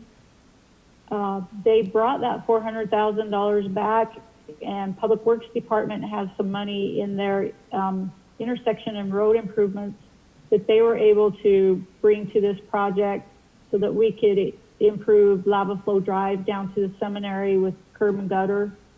And so ultimately, we're asking to increase this budget from the $600,000 to the $1,354,000. And we also had some residual RAP tax monies and a little bit more of park impact funds that we needed to put towards this project. But overall, we were able to make it work and able to get all the amenities into this budget with your approval tonight. I think that covers everything. And I went through quickly, so did anyone have any questions? Council, questions for the master? Dee is always amazing. Can you go through that again, Dee? Yeah, can you do that one more time? And all of our department heads involved as well. This probably will happen a little bit more often this year, right, Adam? Possibly, just due to COVID and needing to readjust. But questions for Right. Dee or for Adam? Then what I need to do then first is open a public hearing for anyone in this audience or on Zoom, if there are any who wish to make comments on this item, number 4 on our agenda. Any online? Okay. I don't see any here. Then I will close the public hearing and come back to you, council, for your action or discussion first, whatever. I'm really excited that that money came back for the Snake Hollow Bike Park. Me Excited too. for the kids in our community because you go over there any day of the week and there's so many kids over there having so much fun. It's a lot of fun for me to see. So I'll make a motion to approve the amendments to the fiscal year 2021 budget as presented by staff. Second. I have a motion by Danielle and a second by Brian. Any discussion on the motion? Seeing none, all in favor, starting with Greg, say aye. Aye. Aye. Aye. Aye. Aye. Motion carries unanimously. Thank you, Dee. Appreciate you and all of those working with you to accomplish this. Yes, thank you. Number 5, right, Wes?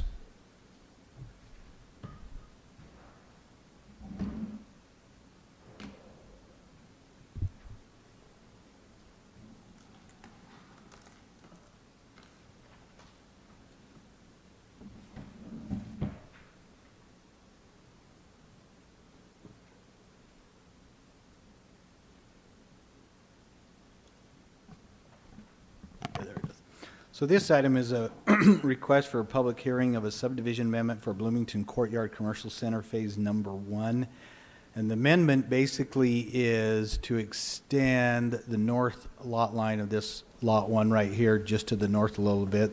I don't know if you know, there's a drive-through right there that they're going to eliminate that's in common area and then just extend the building up into that area right there. And that's basically the amendment, just to increase the size of their building. Questions, council, on this one? Okay. Then I will open a public hearing on this, item number 5 on our agenda. Anyone here to offer input or ask questions on this item? None online? None in person? Then I'll close the public hearing and come back to you, council. Can I ask a question on it? You bet. I apologize I didn't ask when you were up there, Wes, but one of the questions is, so we're having this because there was not 100% of the consensus of all owners. Was there any dissents, or is it just because they couldn't get a hold of? I'm not sure on that. I know that's the first process we go through to see if we get 100% consent. I don't know if somebody did give a dissent, but yeah, we didn't get 100% consent. That's why we're now here before you. Okay. But I didn't see it in our packet, so normally, if there's something in writing, at least we would see that, but yeah. It's a good question. Any other discussion, council, or ready for action if you're so inclined? I make a motion to approve the subdivision amendment for the Bloomington Courtyard Commercial Center Phase 1, amended by increasing the size of Lot 1, which affects the common area and its associated easements that need to be vacated, and because 100% of the consents of all owners within the plat were not obtained. Second. I have a motion by Brian to approve as presented, seconded by Jimmy. Any discussion? Seeing none, all in favor, starting with Danielle this time, say aye. Aye. Aye. Aye. Aye. Aye. That motion carries unanimously. And we'll go on to item number 6.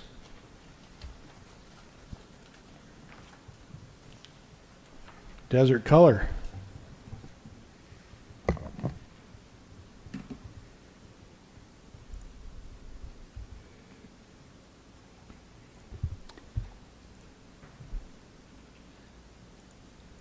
Okay.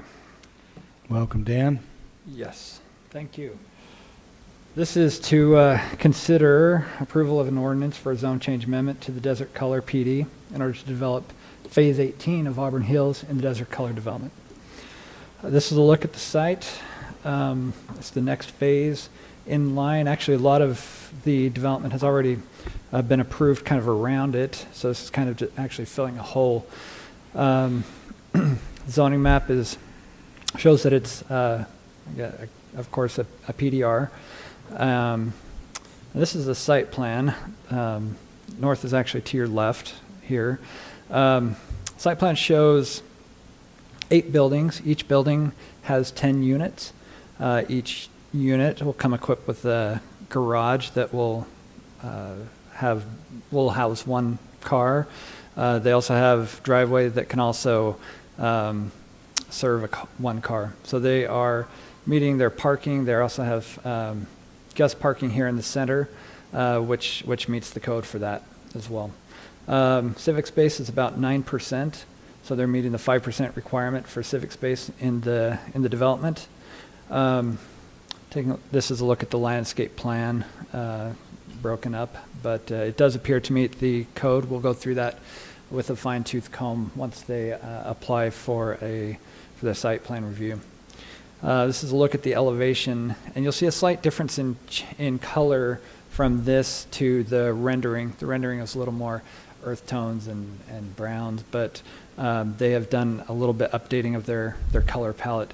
And they're using the same color on each building, but will rearrange, and I'll show you here as we go through. You can see that changes in colors kind of shifts around, as well as the materials will kind of shift around. The buildings will remain fairly well the same, but will be just slightly different to give them some difference. And then the third elevation that is proposed. And then this is the materials board. The materials board is before you here, which you can see. And then a look at the rendering again. Colors have changed slightly since they rendered this picture, but the building itself will remain the same. So Dan, this is the accurate one, not that one. This is the accurate color, yeah, and materials. Yep.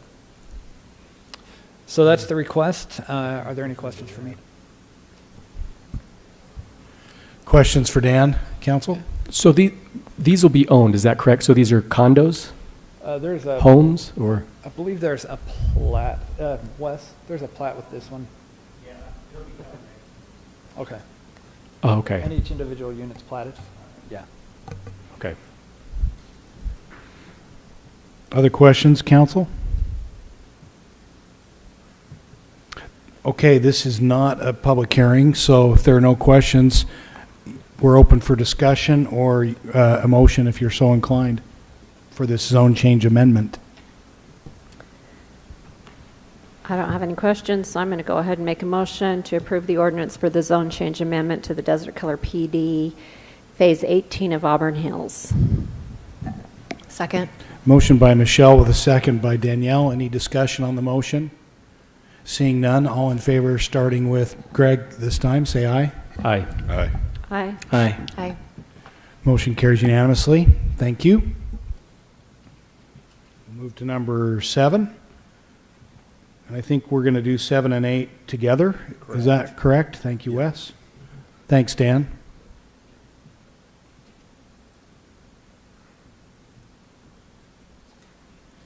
This might look familiar to you, council.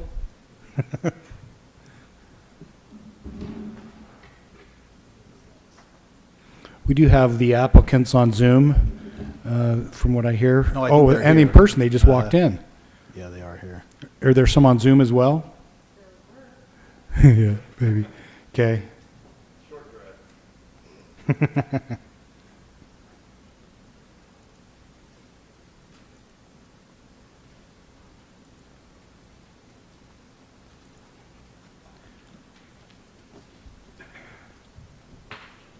me make sure I got the right one.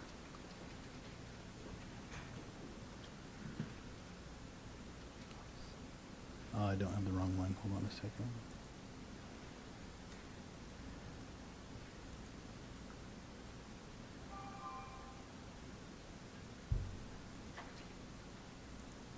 There we go.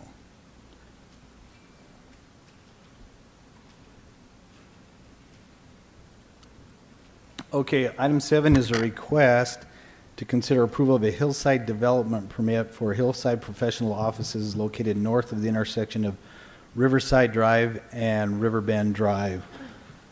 So this was brought before you back on August 20th, and then it was tabled to look at site distance and some other things. So here's the site. Here's Riverside Drive. Here's Riverside Cliffs. The site is located right there. You can see the zoning here that Dan will talk about, the PDAP. So they did go to Hillside. We did take them back since the last city council meeting and went through that process again with them. This is their slope analysis map. Here over here is the percentages that they're requiring, the slope categories and the percentages.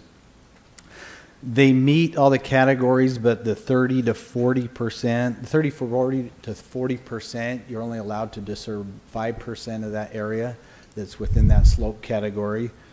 They went when they were at Hillside. They're disturbing 8%. When they went to Hillside, they made the comment that, or what they requested was approval to disturb it, as they indicated that this is a road right here that was built years ago to get access up through here. There's an existing sewer and water line that come down here. It's an access road for those utilities. It comes off the hill from Foremaster. In their analysis, they determined that of that 8%, so they're disturbing 8%, which exceeds the 5%. In their analysis, they determined that 6% of that area is actually encompassed within that grading that was done for that road and that it was man-made. So at Hillside, they made the presentation that should not count as it's man-made and is not consistent with the natural topography. Hillside agreed with that and made that recommendation that they could, they would be allowed to remove more than the 8% because, and I think it's 6% of it is man-made and then only 2% is natural that they would be disturbing in that slope category. Again, there also, this right here along the front is 40%. You're not, the code does not allow disturbance of 40% unless it can be shown that it's not contiguous or it's a small rock or outcropping or a small wash. Hillside felt like that was appropriate here, as that's that grading, if you've ever been along there, that was created when they built Riverside Drive, and then they felt like these areas here were just small outcroppings and not consistent with the topography of the hillside. So they agreed with that they could remove that 40%, or they recommended they could remove that 40%, those areas. They also did a rockfall analysis. These are the rockfall areas are up in here, and these are the runout zones, right there, there, and there. And so they did their analysis and indicated that the site really was not impacted by rockfall, but just to provide a little extra buffer, they put the parking areas between the buildings to help protect the buildings. So in case there was some runout that exceeded what they had analyzed, and they put those areas there. The geotechnical engineer felt like there really also wasn't much of a rockfall area up in here, and so they felt comfortable with their analysis. They did talk about if they could get close to any rocks that were loose, but I don't think they can, that they be removed without disturbing the hillside. I'm not sure they can do that, but that was just one of the recommendations. This is the other geologic hazard. This is the UGS map for landslide. The red here represents high, and then this is, I'm not exactly sure, but it's less. It's like, I think, so the red is very high, and this is high. So they did an analysis of the site and determined that there was no landslide that could be seen, and so they felt comfortable with them going forward to the project, that there really was no landslide that would be impacted in this area to construct these two buildings. Wes, just to clarify just a little bit, so the parcel that we're talking about is in the high risk, though? Just this area right here is the very high, and this area is the high. And so that triggered the analysis of to do a landslide analysis, which they've done. They went out, visited the site, could not see any indication that it is an old landslide area or that any landslide has occurred in the near past. What kind of testing does that involve? Do we have any information on that? I think on this one it was more of a site visit and looking at the topography. You know, if you go over there, for instance, on the east side of the airport hill, you can actually see where the soil has sloughed. They did in the meeting with Hillside the first time. The Hillside felt comfortable with their analysis. They did ask for a slope stability here to make sure that if they were cutting into the site, that it wouldn't have any issues, because really the only cutting they'll do on the site is roughly in here for the most part. And that was one of the other reasons they felt comfortable with that, is obviously the toe, you don't want to cut out the toe of an area where you have a landslide. Right. They're actually doing mostly fill in these areas here, with the majority of the cut here. So the Hillside did ask them to go back and do a slope stability analysis just to verify that they were not impacting the existing homes, since this was area where you would see some cutting. They did go back and do that and determined that the soil is stable and meets the factors of safety that they use for design, and so they felt comfortable with that. So they've done that as part of that land. That was also part of the kind of the landslide analysis, just to verify the stability of the slope. They also, in their geotech report, I think it was brought up last time, they do encounter a lot of clay. The recommendation is in their geotechnical report that those areas underneath the building where there are clay, that there be a 17-foot bridge between the slab and the clay layer. So they'll have to determine where that clay layer is and provide that 17-foot. That was their recommendation. Outside of the building pads, like within the parking areas and the drive aisles and so forth, and the flat work, they were more comfortable with a 4-foot separation between the subgrade in that area and the clay layers. So they'll have to determine that, but that will be part of their construction of the site. Anyway, and then they did look at, as we did talk about that last time, again, part of the reason they're cutting this back or excavating this aside is so they can provide that deceleration lane and also a sight distance triangle in here. And that was one of the reasons it required removal of this area right in here, that 40% slope. I'm not sure if you can see it, but the upper line is I think it's 500 feet, and it's for 45 miles an hour, and then this line was the 40 miles per hour. And you can see that better right there. They did indicate that their preference is to excavate all this out and provide the 500-foot sight distance for a speed of 45 miles per hour for a sight distance to meet the sight distance triangle. There was some discussion at last meeting about a possible traffic signal. We've met with them. They've indicated that if the city wants a traffic signal, their first preference obviously would be just to provide the sight distance. They did indicate that if the city would like a traffic signal, they'd be willing to participate 50-50 on a traffic signal. They felt like that was kind of, a number they would be comfortable with. and then they would just go back to the 40-mile-per-hour sight distance of 445 feet. So that was their recommendation, but to throw out two options to the council. Thank you, Wes. Council, questions on Yeah, I thought we talked about an acceleration and deceleration lane.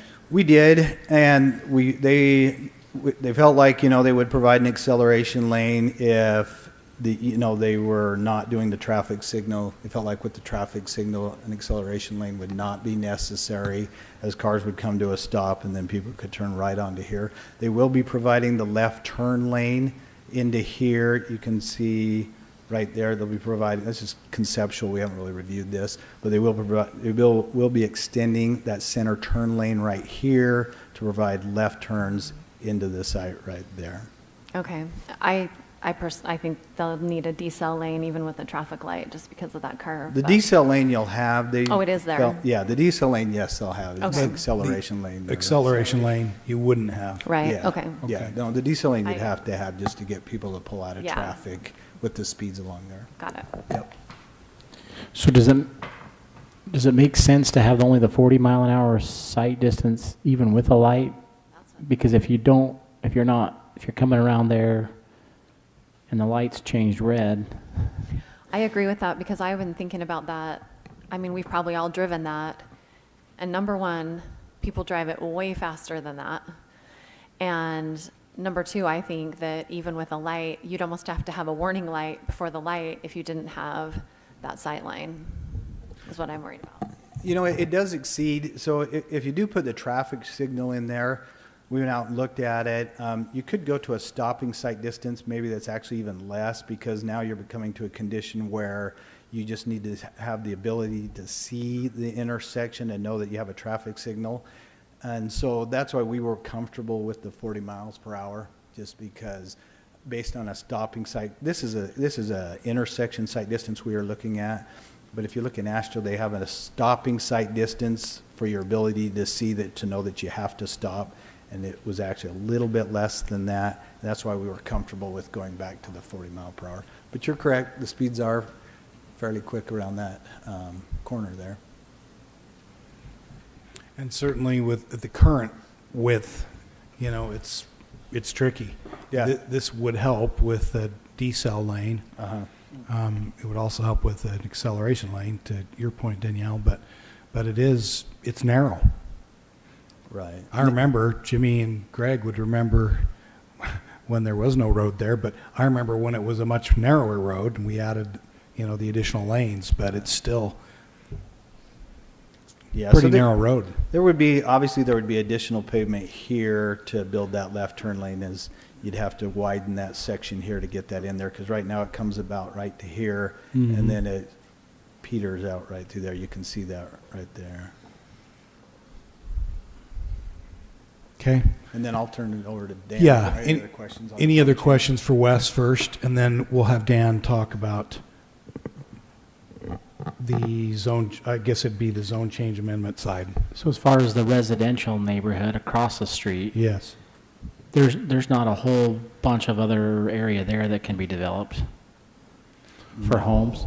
I don't think so. Because it's on that. No. City owns on the south side. The city owns the property to the west of Riverside Cliffs, and on the east you have that MWE Assisted Living Center. That's right. And then you possibly have future development Down north in. of the MWE. So on the south side, I don't think so. And then if you go back to this, let's go back to that map right here. You can see there's possible, I guess here. I'm not sure. You can see there is zoning here that shows that. And then this is R110, but I don't think you could develop any of this, and I'd be very surprised if you could develop that. I'm just thinking as far as that intersection now that we created between the office complex and the residential, the potential for increased traffic residentially is not there. Not It'd from just be not increase from from this side. You'll have just all you'll be able to get is those two office buildings, and this is built out, and you're done. The only additional would be if the city developed that park here, and suddenly that created traffic there to Right. get to the park. That would be the only other one. But that's where the signal would be. Yeah, right here. So in that sense, it'd be good, but there would be additional traffic. Right. Yep. Any other questions for Wes? This will, as you know, council, as we get to motion side of things, this will require two separate motions, but we're just handling the presentation together. So Dan? And we'll have the applicant speak as well as we finish with this.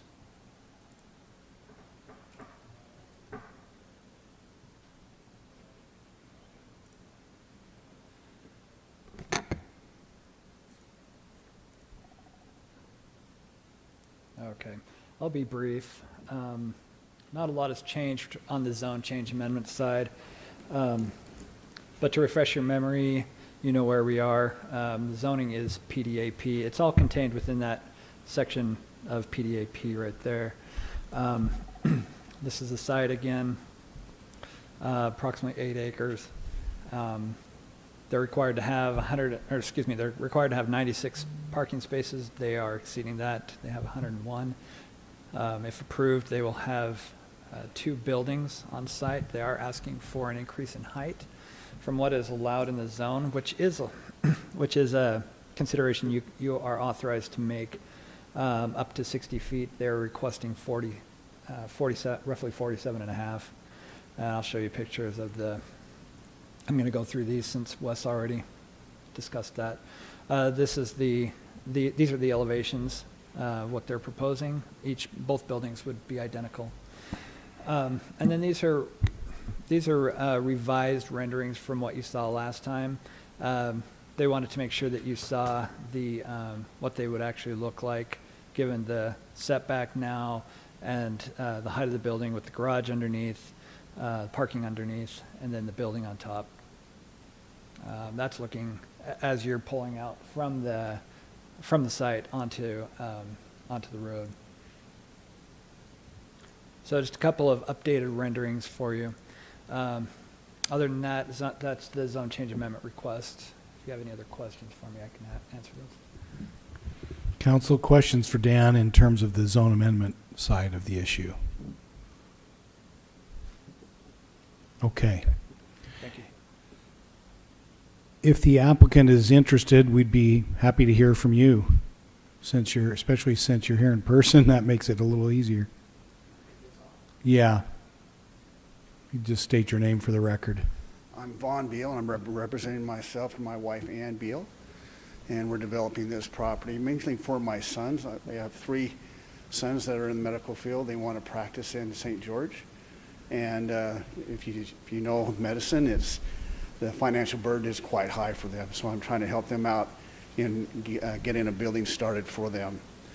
That's the reason for this project. So I'm doing a 1031 exchange on some properties my wife over the years have saved and kept residential. I'm ready not to have to do toilets anymore and disposals, and so we're doing a 1031 exchange and putting it into this building. I feel like I've put together a great team with Jeff Mathis of MRW and Brandy Walker at Civil Science, and also Wayne Rogers. You guys probably already know these names with AGEC. So they've done a great job in designing this project. It was difficult to put it together, and I think they've really done a great job of doing it. We felt that we put together, or at least followed, everything that we've been asked of from the city and from the planning, and gone back and got everything they wanted, and I think we've done all that.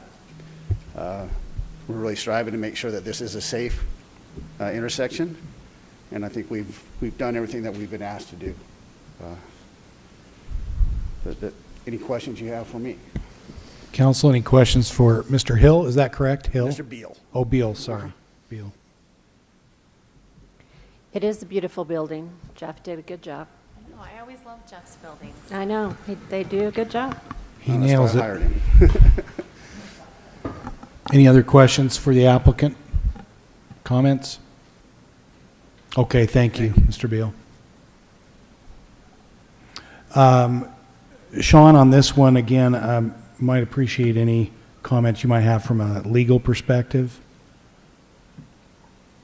terms of especially the Hillside issue side of things, any advice you'd give us there? Things that we can consider and, and can't or whatever? Well, remember, any recommendation from the Hillside Review Board is a recommendation. And so I think that it sounds like we've come to an acceptable compromise with the developer. There is a need for an agreement to be put in place because we want to assure that the payment for the signal will be made. But in talking to Adam earlier, it sounds like we're willing to have some time, allow them some time to pay for their half of the signal. So that could be done in like the form of a reimbursement agreement? A reimbursement agreement, something that could be recorded on the property, against the property. And so again, if the council goes this direction, if they're so inclined, they could make that part of their motion? Yes, we would want that as part and of the would motion. which motion would that best be in? The Hillside side or the... Probably doesn't matter. And it probably would not be, it would be, what number is not the Hillside? It's the, number 8, the zone change amendment. Okay, and that's what Adam was whispering in my ear, only I don't hear very well. Adam, I know that there was reference made to support on the applicant side of paying for half of the signal, the traffic signal. Is that the official recommendation of the staff and of yours? Well, I would certainly prefer to see them pay 100% of it, but I do think their offer at 50% is fair. I think the council did receive a copy of the petition from the adjacent neighborhood. They should have, yes. There was certainly a very strong opinion expressed that those residents would prefer a traffic signal. I would agree. That is a tough spot for those residents, and so I think in that sense there is some city participation that would be appropriate. So yeah, I think the 50-50 split is something we're comfortable with, we can live with. I think that's helpful to have your perspective on it, and I did talk with the person who signed first on that petition. I'm trying to remember his name. Brent Figgins. That's the one. And he was very nice about it. But in fact, I felt like he was thoughtful, and so were other residents, about recognizing that the property owner ought to be able to do something with their property, but they were concerned about traffic in particular. And he said he felt many of their residents would be much more comfortable if the traffic signal were part of this approval. So just passing that along, council. And again, I don't think it's anything you didn't already know from emails and so forth. And I know that he's on Zoom, but as this is not a public hearing, we won't call on anyone today. Just wanted to make sure that that was part of our information. So is that the official recommendation, that we do a traffic signal? Because I've got a few other places I'd like traffic signals too, including on my street. But I'm just saying, we have to recognize when we put a traffic signal in for this subdivision, we're slowing down traffic on the whole system. And is it warranted? I mean, we talk about that all the time. I know we talked about that the last time we discussed this, and there's reasons why this could be warranted other than actual traffic count. Because I don't think it would meet it from traffic count by having just the subdivision and the office complex. Probably not right now, and Cameron or Wes would be able to speak to that better. But there are other factors as well that we can consider. The site distance being one of them, the angle of that road. Wes, if you maybe just want to clarify engineering's position on the appropriateness of the traffic signal.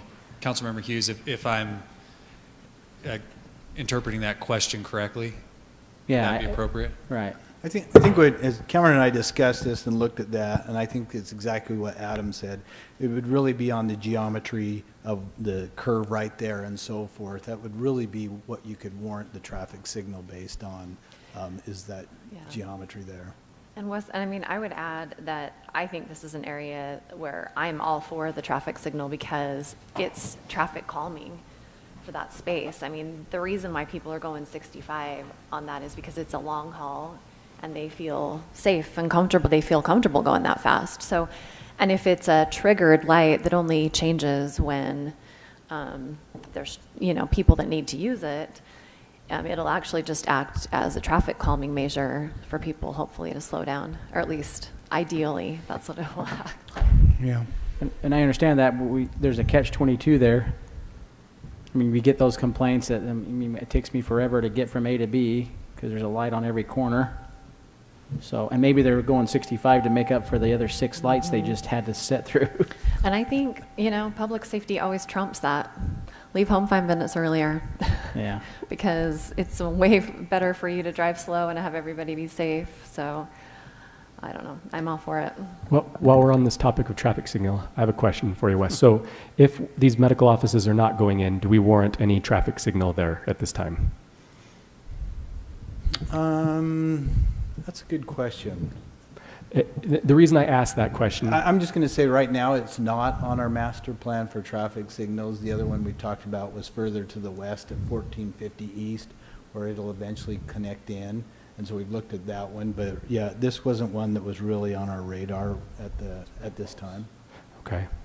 The reason I asked that question is because if the city's going to pay half for this, then is that... I mean, it's for one project, so we're gonna. In my opinion, the developer should be responsible for a traffic signal here. If we don't warrant one, don't have one on the master plan, but then the one development that would need it is the one that warrants it. Then I don't know if the city should be responsible for half of that. That's my thought process on it. You know, we did just how we came up with 50-50 is we did a rough analysis of the average daily traffic that would come from these 2 buildings and then from Riverside Cliffs. And this is how we came up with it. There's a little more traffic that comes from, if you look at the IT manual on an average day, there's a little more traffic that comes from Riverside Cliffs than what would come from here, but it was pretty close. And so as we thought about it, we felt like this was already there, Riverside Cliffs. City would take the responsibility for their portion, and then they would take the responsibility for the other half. That's how we came up with 50-50. While I have you there, I have a question about the Hillside. I don't know. Can I go back to that? Is that okay? Sure. I have a question about so we're asking for a variance to the Hillside ordinance. The one that we're looking at is that 2% that goes into the 40%. Where is that? Where is that at on the hill? Can you identify where that is? So, yeah, let me see if I can go back to mine.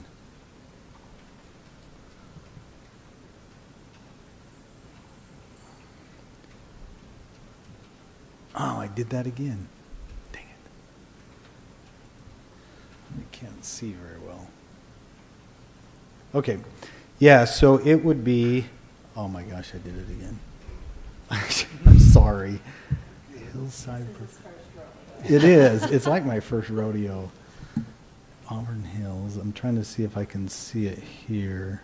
There it is right there. So it would be,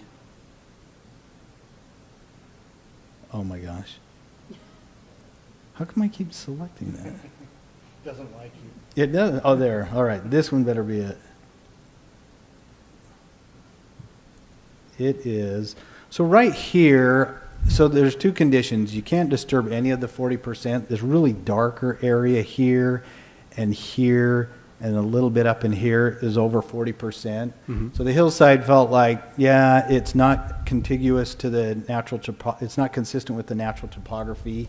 This is man-made through here. This is man-made through here. And they felt like this was more of just a small rock outcropping and really not consistent with the natural topography.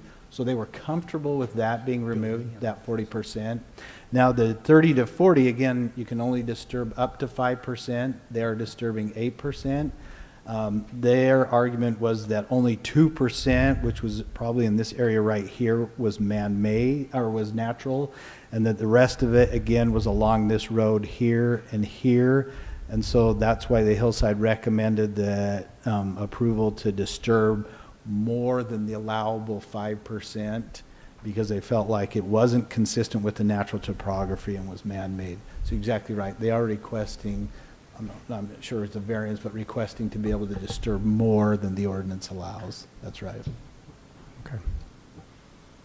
Does that make sense? It makes sense, yeah.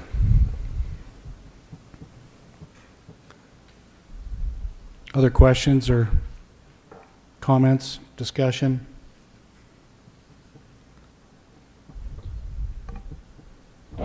Yeah, I'm just not saying I'm not okay with the traffic signal. I'm just saying when we do this, we just need to make sure we're clear because we have people asking us for traffic signals all the time. You bet. So we just need to be clear of why that would be warranted here versus somewhere else that maybe think they need one. And if we're going to need one there, if we think it requires one, now's the time to do it. I'm thinking safety. Well, if somebody gets in a wreck there, it's going to be ugly. Yeah, safety is certainly paramount, and what I'm thinking is one of the ways I would justify it in my mind where I'm voting is Riverside Drive going to get busier or less busy? Okay. You know, and so I think as you look at everything going on down at Mall Drive, you know, and the expanding nature of that area, where are they going to go?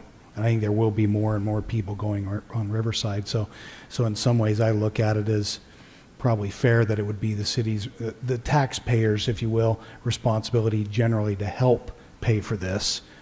And we're getting 50%, which is, you know, pretty, I think, appropriate given that they're asking to do this now. And it is additional safety. There are additional safety issues now if they build this project. So anyway, just my thinking. So 2 issues, council.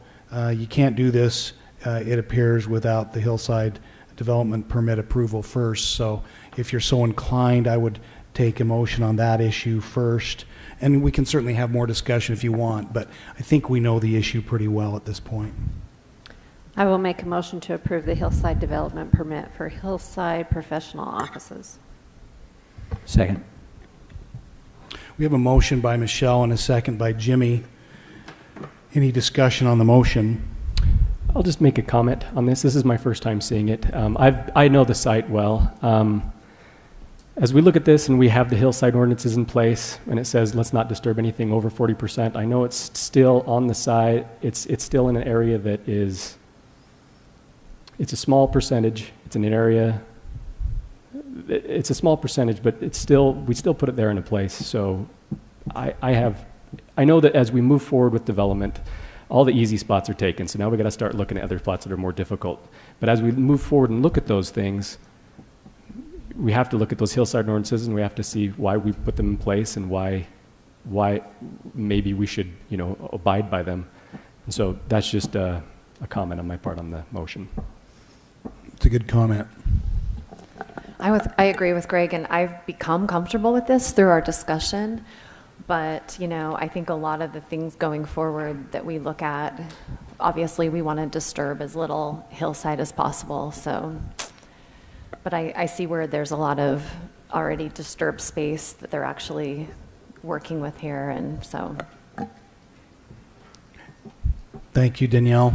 Any other comments on the motion? Well, I just want to make sure that we, it's for the next one, never mind. Okay. Then at this point, we'll say all in favor of this motion. I'm going to call for a roll call vote, starting with Greg. Say aye. Brian? Aye. Aye. Aye. Aye. And I'm sensing you might be? I'm a nay. Okay. Thank you. Good discussion. Appreciate the comments and appreciate the work on the part of the applicant and the staff. So that motion carries on a 4 to 1 vote. Let's go to number 8, which would be the ordinance that we're considering for a zone change amendment, as has been described to us. And this one we would want to include the 50-50 responsibility on the traffic signal and the creation of a reimbursement agreement, if you're so inclined. And Mayor, so what I want to point out on this is maybe I'm just not seeing it, but the renderings don't show the decel lane, so I just want to make sure that's there. We could clarify that as well. Is that because it was in a subsequent discussion, but it would not include the acceleration lane? as currently defined, so just want to make sure, whatever you do, council, that's good. Let's be clear on those. And Adam or Sean, anything else? We would like to include in that the time frame for their payment of the remaining half of the signal be 2 years or CO for the second building, whichever comes first. Certificate of occupancy. Yes, certificate of occupancy. 2 years or certificate of occupancy For the second for building, whichever comes first. Okay. Council, is anyone willing, ready to make that motion? I'll try. Motion to approve the ordinance for a zone change amendment to the Anasazi Cove Commercial Plan Development to allow 2 new office buildings to make sure there is a decel lane included, As well as the left turn lane, right? as well as the left turn lane, and a reimbursement of 50% for the traffic signal, with that reimbursement agreement in 2 years or the CO for the second building. Whichever comes first. Whichever comes first. Second. Did we cover everything, Sean? Yes. Motion was made by Michelle, seconded by Danielle. Any discussion on the motion? Seeing none, all in favor this time, starting with Danielle, say aye. Aye. Aye. Aye. Aye. Nay. Thank you. Appreciate the work on this, and that motion carries on a 4-1 vote. We'll move to number 9. This one should be pretty easy. I'm not sure who's taking it. Congratulations. Thank you. Look forward to working with you, and our staff will work with you. Yeah. I'll take this one. Okay. So city ordinance, it is city ordinance, requires that we bring this item to council to update our corporate seal. And this does a couple of things for us. It's just a little cleaner. Not that one. Oh, go ahead. Sorry, I'm just being Gil. Just trying to be Gil. Who are you? Had to wake y'all up. So I will say the mayor made a comment about his children correcting him on some of his jokes. Yeah, I think they would have got you on that one. Yeah, Been one of them for sure. definitely. I'll tell my daughter, and she'll be thoroughly embarrassed for me. Okay, all right. Our current seal, it's time to be updated, and when we're affixing it electronically, it's got some issues coming through with the transparency, and so it's time to update this. Staff would recommend approval of an updated corporate seal. So moved. We have a motion by Michelle, seconded by Greg. I'm sure you all saw it there, but I really liked the throw. What's it showing? What's the old? It's great. Exactly. It's like looking at the clouds. You can just, whatever. Yeah. First.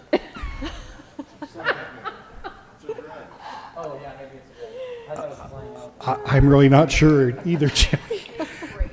It's grapes. It's grapes? Yeah, that's what I was guessing.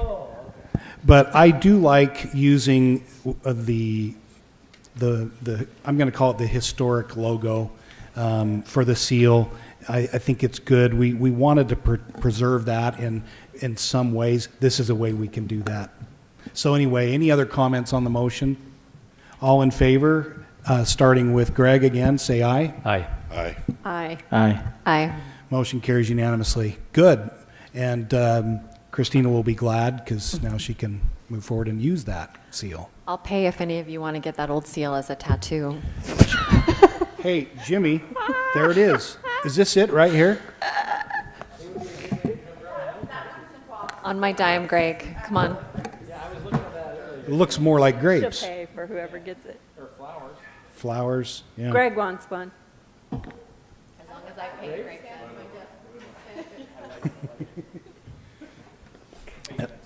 Yeah. Okay, that was number 9. And I mentioned last week we will need to have a bunch of appointments, but we didn't get our ducks in a row. We're not ready to do that this week. So maybe next time or the next regular meeting, we'll see how that works out. We do need to go to the item number 2 on the addendum, correct? And I think that's, I don't know if what's going to be presented. Is Trevor presenting or are you, Adam? So do we go out of this meeting? Not for this one. Oh. This is on the not for addendum. the Oh, addendum. the addendum. Yep. No, I can present this one. So throughout our code, Got it. we've got various references to a hearing officer. Sometimes these are administrative appeals. Sometimes they have to do with land use. So we have worked with an attorney by the name of Rob Keller. I've known Rob for years. Sean's known him. Very competent to handle any number of issues. We could have some appeals that a hearing officer might hear soon.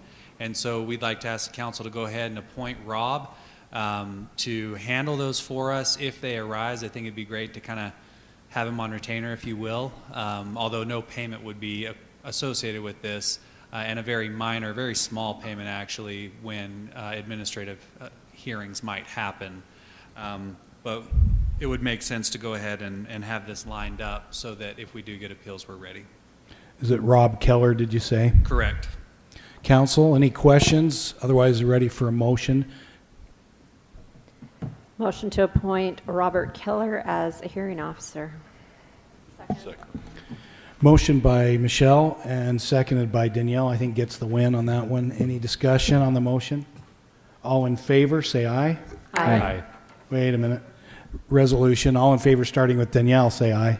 Aye. Aye. Aye. Aye. Aye. Motion carries unanimously. Okay, and now let me go to, do we have any reports first, and then we'll consider a motion to go into the meeting of the redevelopment agency so that we can be finished with city council meeting. So reports. I know there are a few, but Danielle, do you have any? Just tomorrow morning at 8 a.m., they're doing a little ribbon cutting for the trail in Bloomington Hills. It's like a bike to school day, little media event. So everyone's invited, and bring your bike or walk, and we'll be there to. They're really excited about it. It turned out really great. It did. And Looks great. Wish I could attend. I'll be out of town, but yeah, anyone that wants to go. What time? 8? Did 8 you say? a.m. Right there at the corner of Fort Pierce and Bloomington Hills Drive. Bloomington Hills Drive. Yeah. They are very excited about it. I've heard from several So if people. I walk to the school, who's driving me back home? I have Give me a a ride on transport the bike. handlebars. I do, and it has a seat with handlebars on the back. You can ride You got to with me. do it, Michelle. Thank you for that. That's great. Anything else, Danielle? No. That's good, and that's because of all of us, all of you that made that happen, and of course our Julie Mizukawa. Streets Department, Julie and Matt. Kai yeah. Nordfeld and Julie Mizukawa from Yeah. their neighborhood did Yep. such a good job. Rallying the neighbors and getting their opinions. It was really an And it's- awesome neighborhood event. It's a huge improvement, so Oh, yeah. really needed to be done. Jimmy? I got nothing. I don't think I have anything either. Michelle? Just quick, fast. Brian and I, you asked us to work on the Gold Star Family Yeah. Memorial, and we had our first meeting this week, and we found the place for it, and Parks is going to help us put it on the west side of the flagpole in Town Square. I have a call tomorrow with the guy from the Herschel Woody Walker Foundation that does the memorial. I'm going to send you all, there's, on the back of the memorial, it's gorgeous, I'll send you pictures, but it's made out of black granite. But on the back of the memorial, there's 4 panels, and there's one we can customize, and it's Homeland. And we looked through a bunch of pictures, and we kind of came up with one that we liked. It shows, you can kind of see Pine Valley, you can see the Red Rock and Dixie, then you can kind of see the temple, and then a flag, everything that we're associated with, basically. Anyway, I'll send that out. I still need to find out if that picture's copyrighted. I found it on Reddit, so I don't know. Anyway. If not, I'll bet someone could create I know. something similar. I've already talked to Captain Hooper, or Chief Hooper from the fire station. But one thing when we were down there, so in order to have they require you have a Gold Star family member on the committee. And so I'd asked Bronwyn Mount if she would be on the committee, and she agreed to it. And so she was there, and after we walked around and said this would be the perfect spot, then she told us all that that's where Cooper and his wife got engaged. Oh, no way. That's cool. That's And Shane Moore was with us. It gave us all cold chills, and so we knew we had the right space, or the right place. And you know, it's going to take months. It's going to be between $55,000 and $60,000 to raise, but I think our community will rally around it, and then we'll have a big unveiling at that time with lots of dignitaries from around the state. So Awesome. That's so neat. we're excited to get it going. And Did that's you all say I- where it was specifically? Huh? Yeah. Right by the flags there? Yeah, right Don't you by think the that's a flag. great spot for it? Yeah. Yeah, well, they'll take out some of the flower beds.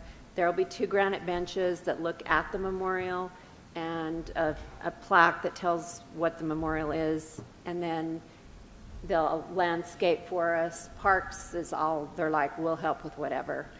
Pour the cement, uplight it, so there's lights on it all the time. And Kind of like it was just meant for this, I think. yeah. So Bronwyn is on the committee, Brian, and Brad and Marva Fuller, and Brad is a retired colonel from the Army. So awesome. Nice. we're on top of it. That is awesome. Yep. Very good. Jenny Taylor's been involved. Jenny Taylor's helped us a ton. Okay. Yeah. Brian? I'm excited about that. I just want to say I kind of went around and spoke with some of the golf courses. I've been kind of going around, and what an amazing job they have. Speaking to the golf courses or golfing on the golf courses? Well, kind of both. Inspecting. Inspecting. So, and I actually went and talked to a few of them, but without playing. But they have done a phenomenal job this year with the lack of water and just trying to keep things afloat. And our golf courses look amazing, and we're making good money there. So that's good. I think kind of a record year is what I gathered. Yeah, the superintendents and the pros have all done phenomenal, keeping it running and keeping people distanced and doing what they're supposed to do. I don't know if there's any correlation here, but I will observe that does coincide with Councilmember Smethurst being put over golf as a council member. yeah. I'm just saying. I don't Wait know a if there's minute, anything who had it to that. before? Joe. Joe. Did he? Huh. I Yeah, don't he did. think Joe golfed quite as much as Brian.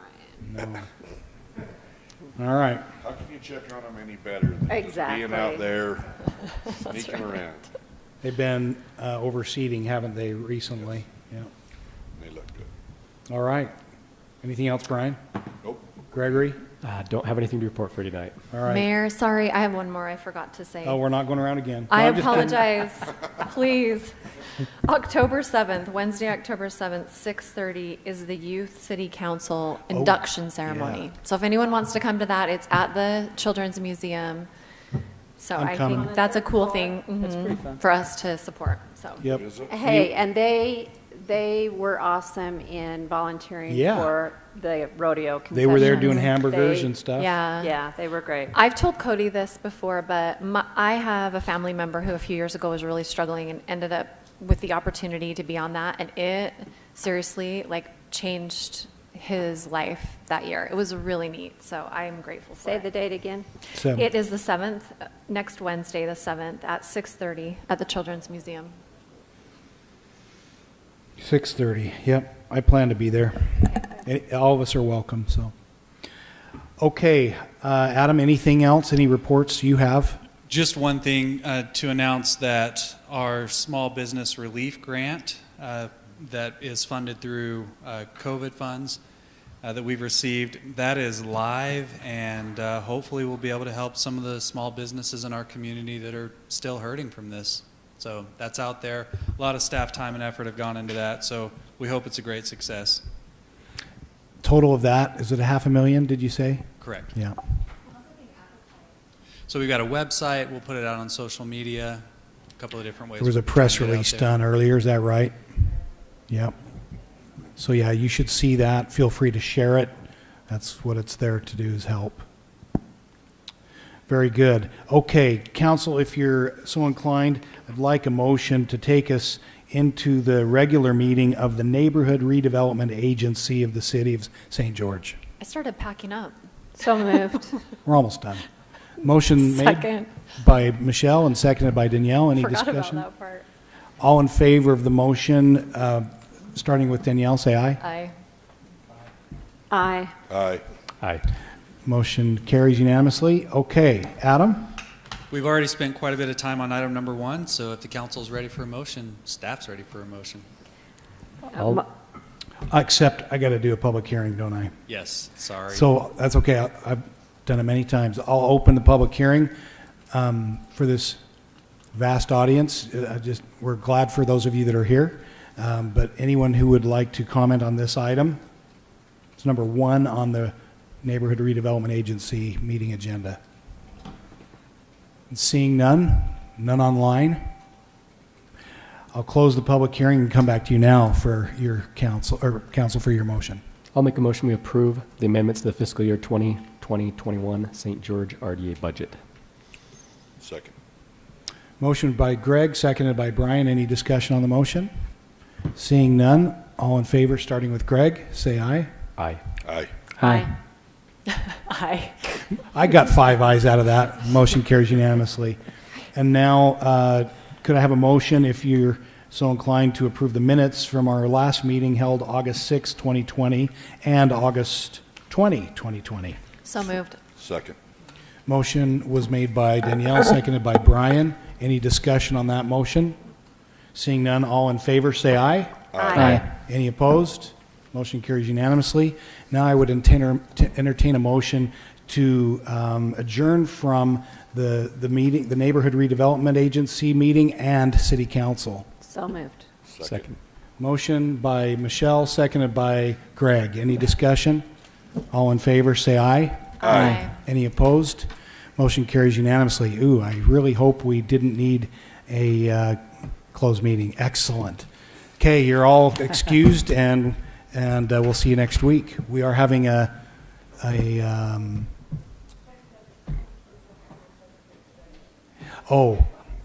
could you start on the 22nd? We're skipping ahead a few weeks.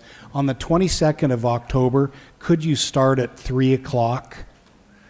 We have kind of what could be a lengthy discussion. We will feed you. Oh, Yeah. Ben, okay. On impact fees. Adam and Dee have been working like crazy. It's going to be So boring. big. Yeah. Coke, Dr. Pepper, whatever you want. Food. We'll move it along as we'll move it along as quickly as we can, but we don't want to keep you till like midnight, so Okay. if we could start at 3.